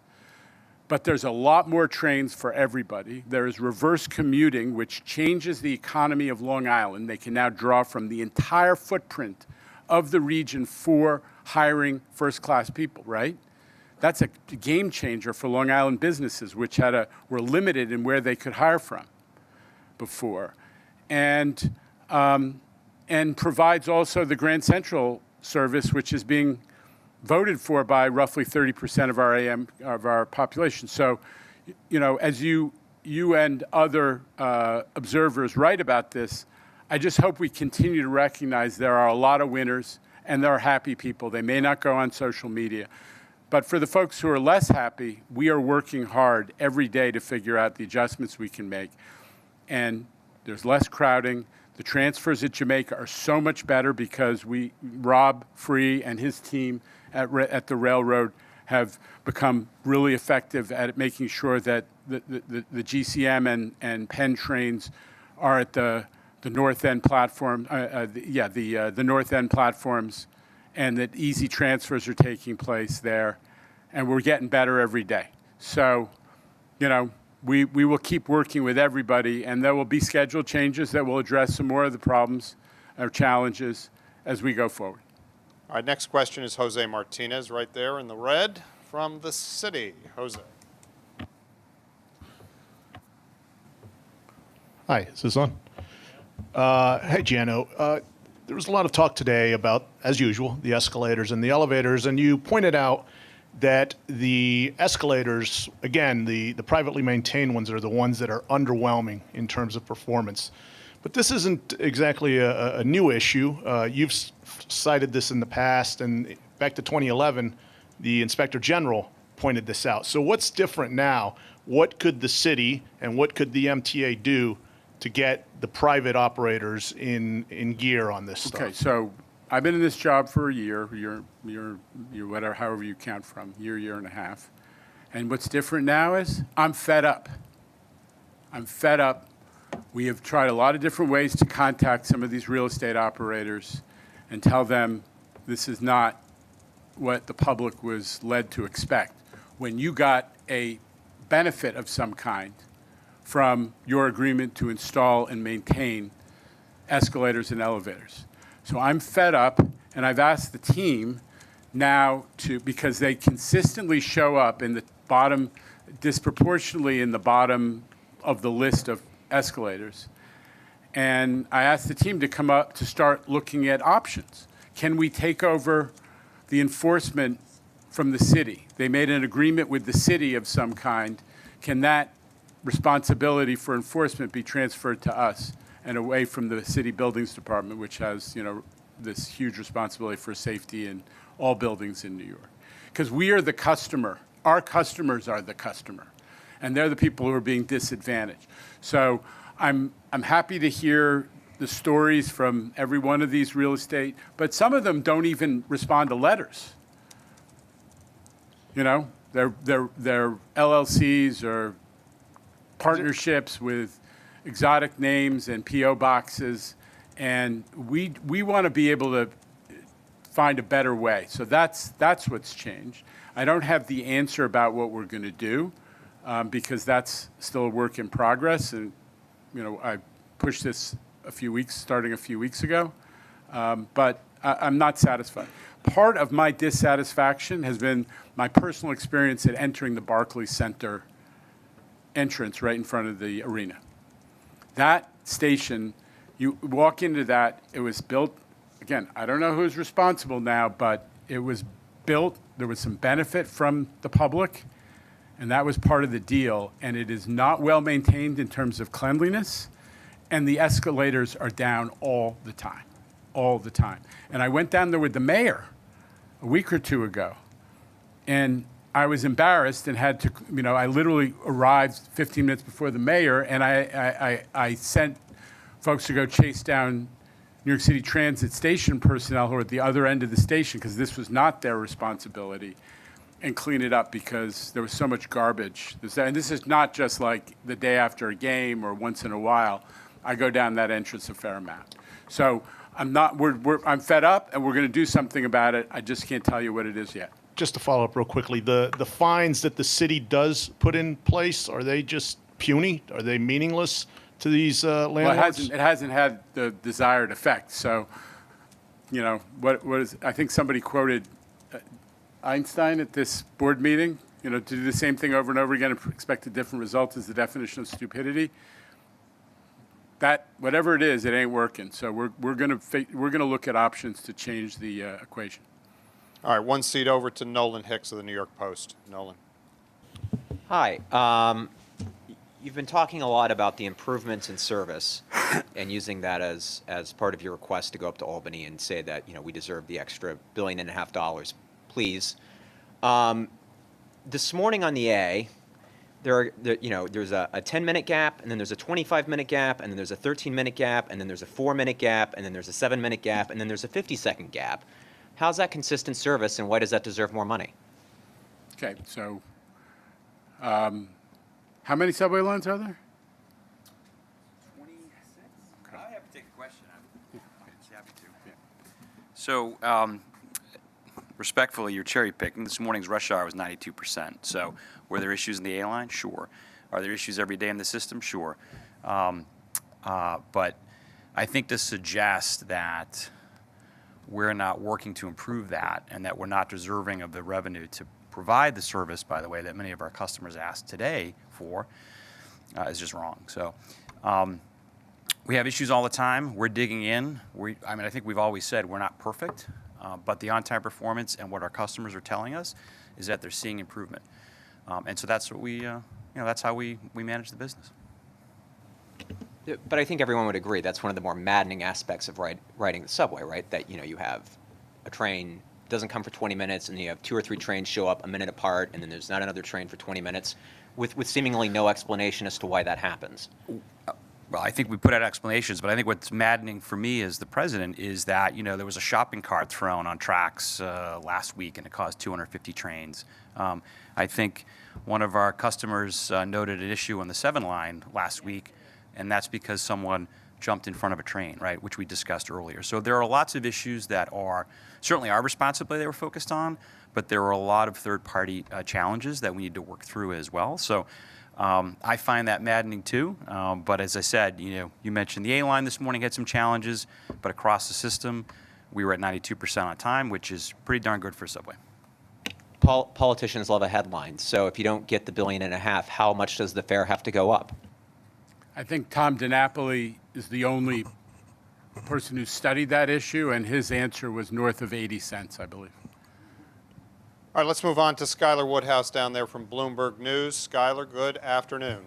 Hey, hi, Jano. So I just wanted to ask, how is the MTA planning for possible recession, if whether it's a pretty big one, whether it's mild? I mean, the layoffs have already started to happen, and New York knows San Francisco, but the tech presence is still here. So I'm just wondering, how are you all planning if there's a drop-off or a steeper drop-off in ridership, and just kind of what the workings are in terms of if we do go into a recession? Well, one issue that your hypothetical raises is what we've said to our friends in the legislature is one of the advantages of the governor's proposal vis-a-vis the PMT is that it is much less volatile to economic ups and downs. So that particular scenario you're describing, yeah, you might lose some riders, but you wouldn't. It makes sense not to structure how the MTA is financed to compound the problem by linking it to corporate taxes that are linked to profits, and that have a smaller base because they only tax corporations, not LLCs and partnerships and other business enterprises.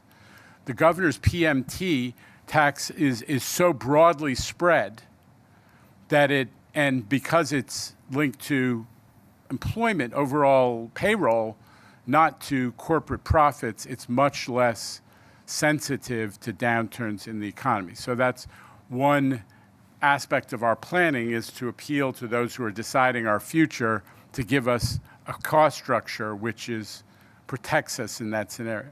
But I would say this, when our ability to provide service to the millions of New Yorkers who have nowhere else to go should not be dependent on, the ups and downs of the economy.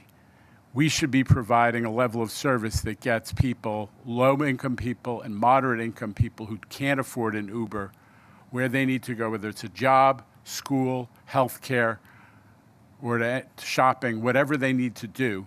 So my hope and my appeal to the politicians is we need a financing structure that is durable enough to resist some kind of downturn like your hypothetical.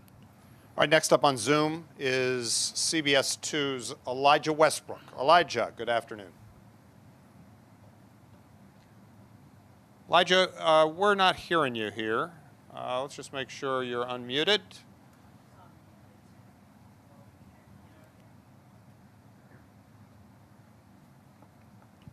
I tell you what, Elijah, we're going to get right back to you. We'll sort it out in the room. Let's go to Dave Colon right here in person from Streets Blog. Dave. Live and in person. Everybody loves it. Hi, Jano. I had a couple for you. One was San Francisco and Philadelphia both have recently announced that they're moving to new Fairgate installations. Philly is trying out a couple. San Francisco is about to start buying and purchasing them. We've had like a 5-year conversation on fare evasion in New York City. So when can we expect to see any kind of new Fairgate design? So I don't know whether what you would call a 5-year basis of calling this a 5-year conversation. I'm going to say that a year ago I made a speech and people said, why the focus on fare evasion? And we have been trying to raise awareness about this, the scale, the damage it's doing to rider morale, the damage it's doing to the sense of cohesiveness among New Yorkers, because this basic, rule of conduct in the public space, in the service that we all are most dependent on, is being much more widely violated. So that's not a pointless conversation.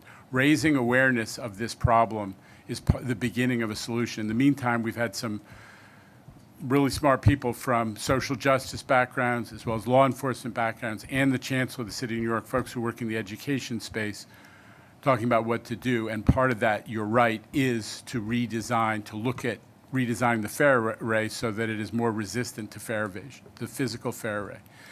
Part of that is we have to convince the code authorities that that exit gate, which has become the superhighway of fare evasion, which is being required, as I understand it, in New York State on our code interpretation, but maybe not in other places, that we can adjust that in a way that complies with the fire code, but does not make it as easy just to pop it open and let 10 people in.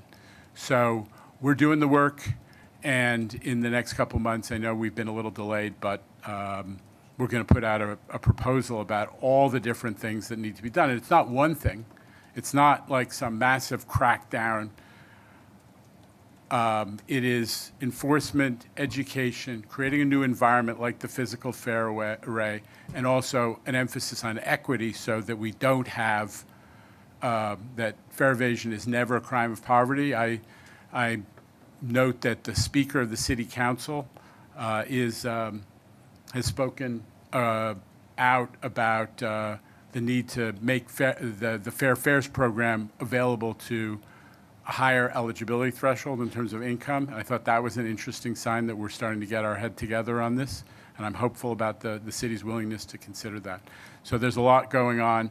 And whether we're going to be, how quickly we'll be able to implement some of this stuff is a matter of money and design and manufacturing and many other variables. But we've been very aggressive about it. Rich. So, all very true, Mr. Chairman. To your specific question, Atlantic Ave, we installed a new fare gate last week, and Sutphen Archer, we're installing a new one next week. So we're piloting actually these wide aisle fare gates, not only for our customers to be more convenient for our customers with disability, but we're actually going to test this in the environment. So it's happening now.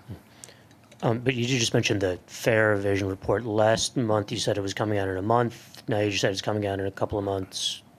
What's the delay? It's printing. Okay. I also just, I didn't get to it last week, but obviously, you know, I've been all over this older bus boarding thing. And one of the things that I guess has been a little confusing to me is people have asked for a pilot for this, not to just throw it willy-nilly on every bus that you have in the system. So I guess what comes down to the resistance to doing a pilot on a select number of lines, going back to what you said about the previous administrators and the bus designs, is this ability or is this will to not want to do it? No, I mean, I think we've said from the beginning, I'm sure we've been very consistent that what we want to do is make sure that the Omni system is widely enough implemented that we won't have, you know, a class structure about who can go on the back door. Because if it's only Omni on the back door and we only have 20% of people who use buses who can go on Omni, it's not fair to a lot of people who are not yet Omni users, and it's not going to do much to your hypothesis that it will dramatically improve speed. So we said better Omni penetration is a clear precondition. Rich, anything you want to add? Okay. All right, let's move on to Ben Brockfeld of AM New York Metro. Ben. Hi, Jano. So I wanted to ask about a statistic I saw in the, what was it called? The Performance Management Report. It says there's a pretty striking disparity in terms of male to female employees at all divisions of the MTA. At New York City Transit, 18.7% of employees are women. Long Island Railroad, it's 13%. Metro North, 11%. So I wanted to ask, why is there this huge disparity in employment at the MTA with regards to its female workforce? And is the MTA doing anything to do outreach to and better recruitment for women? Or like most of the overwhelming majority of our jobs are civil service that people sign up for tests. We recruit very broadly for that. And I think that the public is seeing much more gender diversity in the service forward professions, both in subways and bus. In particular, I see a lot of women driving buses and operating as conductors as I go around the system. So I think that there has been progress made. I don't know the stats now or, the stats in the past, but I think we've made progress, and we always are obligated to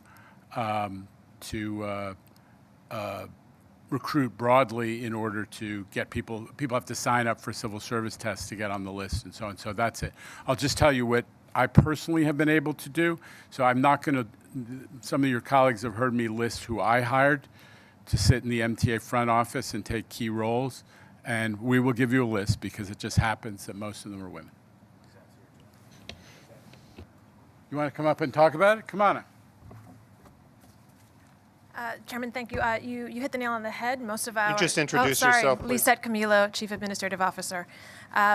Just to reiterate the point that Chairman made, most of our employees are hired through the civil service system. You take a test, you pass, you get on a list, and you're called up. So gender doesn't factor into the process of taking the test or getting hired. So that's the overwhelming majority of the employees, certainly at Transit, are hired that way. Do you think there are any conditions to the job, workplace culture, stuff like that contribute to a low percentage of women joining the MTA? And are there ways that the MTA is looking into this, try to change things like that? I think that the industry overall, there's a gender, it's overwhelmingly male, but we are putting together recruitment strategies to attract women to those roles, both at the railroads and at Transit. So it's something kind of broadly that we're addressing through recruitment planning and such. All right, we're going to move on, try to get Elijah Westbrook before we close this out from CBS 2. Elijah, I gather you have some connectivity issues with audio on your end, but now... Can you guys hear me now? We do. Can you hear me now? All right, perfect. So I have two questions. My first one has to do with the subway customer service agents. I know that they will be rolling out very soon. How is the MTA ensuring that these customer service agents are safe when they're doing their jobs? In the event, let's say, a crime erupts on the platform, or that crime is directed specifically towards them. I know, Jano, you had mentioned that they are the eyes and ears of the station, but who will be the eyes and ears for these people? Yeah, Elijah, so they'll be, in the same environment that our station cleaners are in, right, and have been for decades, and we have thousands of station cleaners working, in a safe environment as well. But specific to the station agents, they'll be issued all phones, for example. So if they have to report an issue that they see in the station, they'll be able to reach our rail control center or the police if they need to report something significant or urgent. We're also providing 4 days of customer service training, which was previously mentioned. De-escalation is part of that, as an example. So if there's a customer who is agitated or worse, we've been giving our folks the skills to acknowledge that, see that, and de-escalate the situation. Lastly, we're not taking the booths out. They will be there. There will be legitimate reasons for our agents to be in those booths to make reports, get information about service changes or delays, for example, or just to take a break, right? Standing on your feet for 8 hours is not easy. So, but if they do see a situation which requires them to heighten their safety, they'll be able to do that. But I think you're respectfully missing the point a little bit, which is they are going to be part of our overall safety, enhancements in our stations, right? So the more eyes and ears we have in the fare array on the platforms today, they'll be able to potentially see issues either with station maintenance or, customers who are being disruptive where they can make those reports. I would lastly say, too, this was something that we worked very closely with the TWU on. This was, been part of our conversations over the many months. And so we will be working with our partners in labor as we roll this out tomorrow. And, if we need to make tweaks or changes to how we're providing, a safe environment for our employees, we will. But as I said, I think ultimately falling back on our station cleaners in particular, who are 2,000 men and women strong, who we discussed earlier, they're in the environment already and largely working safely. Okay, and I just have one more question, and it's in regards to blue lighting. I'm just interested in hearing more about that concept. It appears it's pretty much a tactic to prevent suicide, and it provides this psychological calming effect. From my understanding, it's being tested at some of the LIRR stations, maybe rolled the way system in a pilot program at some point. Can someone talk a little bit more about that? That's right. As we said at the board today, and as the chair mentioned earlier, we are pursuing a variety of different tools that can help to address track intrusion, and particularly this issue of people in deep distress who we heard very articulately from the chair of the NYU Department of Psychiatry earlier. It's an impulsive decision. It happens often right in that moment, and if we can provide, there's some evidence, if we can provide calming, including the type of lighting, actually can make a big difference at that moment in deterring someone from harming themselves or taking their own life. This is based on, internationally, there are systems in Asia that have deployed this type of blue lighting, and then the Long Island Railroad has now installed it at 26 stations, including that we were able to incorporate that in the third track project as it was completed. Metro North and New York City Transit are also going to be piloting installation of those blue lights at stations this year. All right, thanks, Jano, Jamie, Lizette, and Rich. And have a great afternoon from Lower Manhattan, everybody.